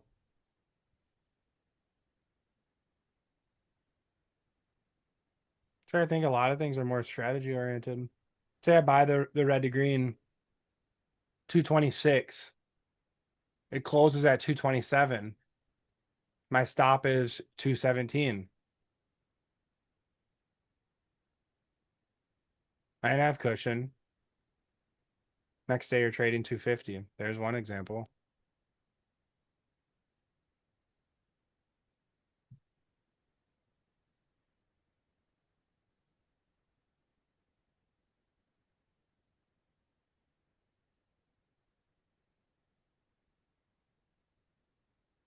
I guess I'm somewhat challenging that phrase, I suppose. Not necessarily challenging it, but looking within it.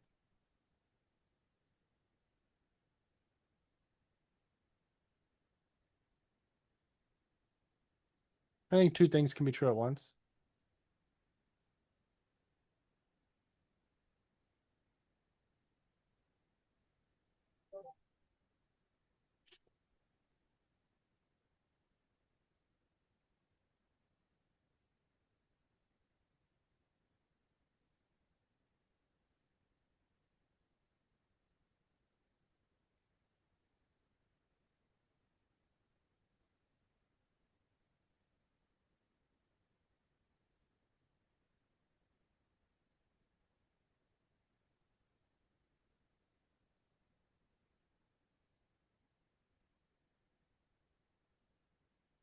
Yeah, being Pato, that's essentially what I, mostly try to do.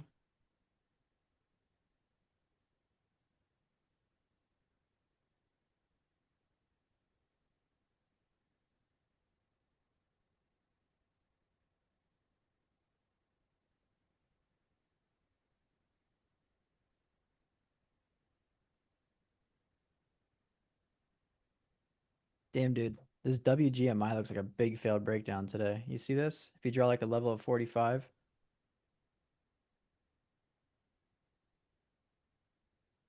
Nice. And also NCLD is going to do like close to its highest volume so far since Ooh, it that's started trading, which is interesting.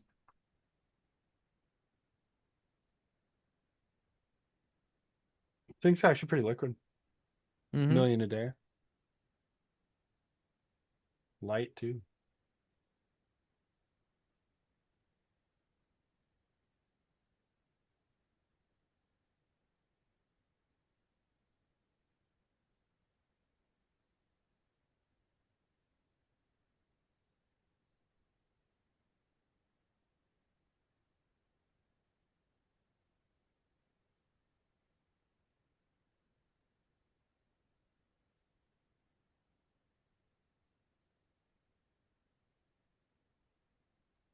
Damn circle.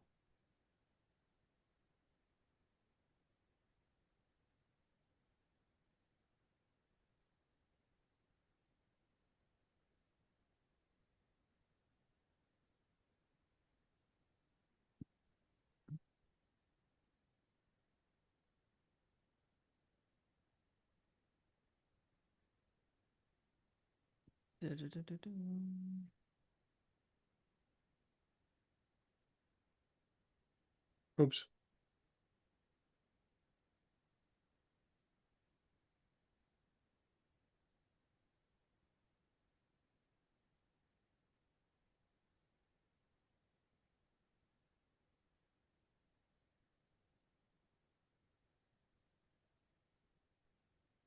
I think it looks kind of like crap.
Nice buy an RB arcade, dude.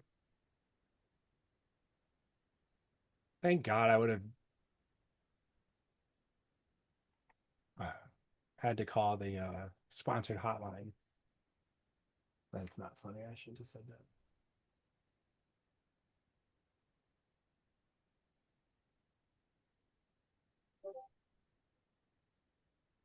that.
What's Frog doing? Not much. What does this company do? Oh, they're software. I do like the IPO chart. Yeah, I'm leaving soon, Pato. Ah, you son of a bitch, Nico. Wait,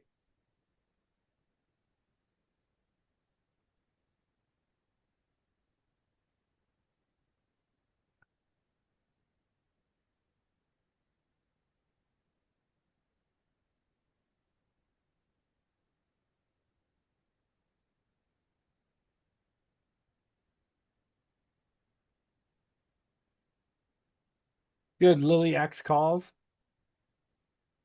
Jesus.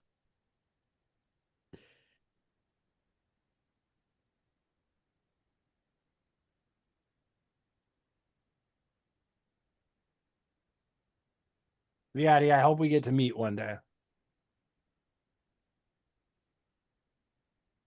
It would be an honor.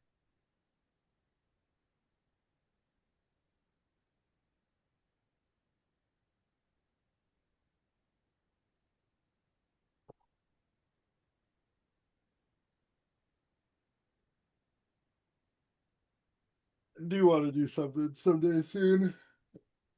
A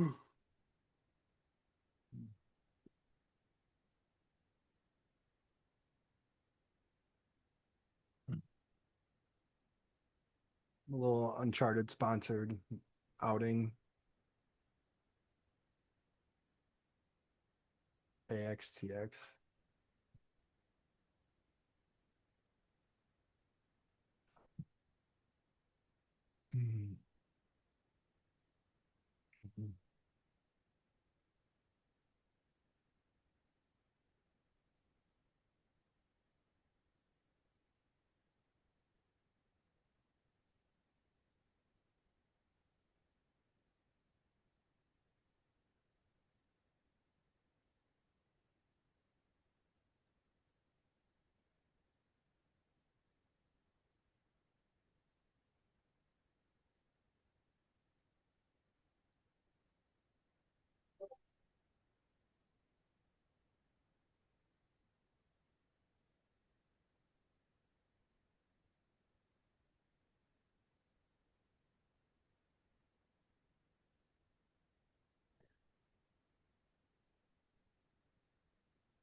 Oracle's issue. I saw, yeah, post that a massive $17 billion US government healthcare should see his PR soon. Or nice candle on Oracle today. Nice little hammer candle.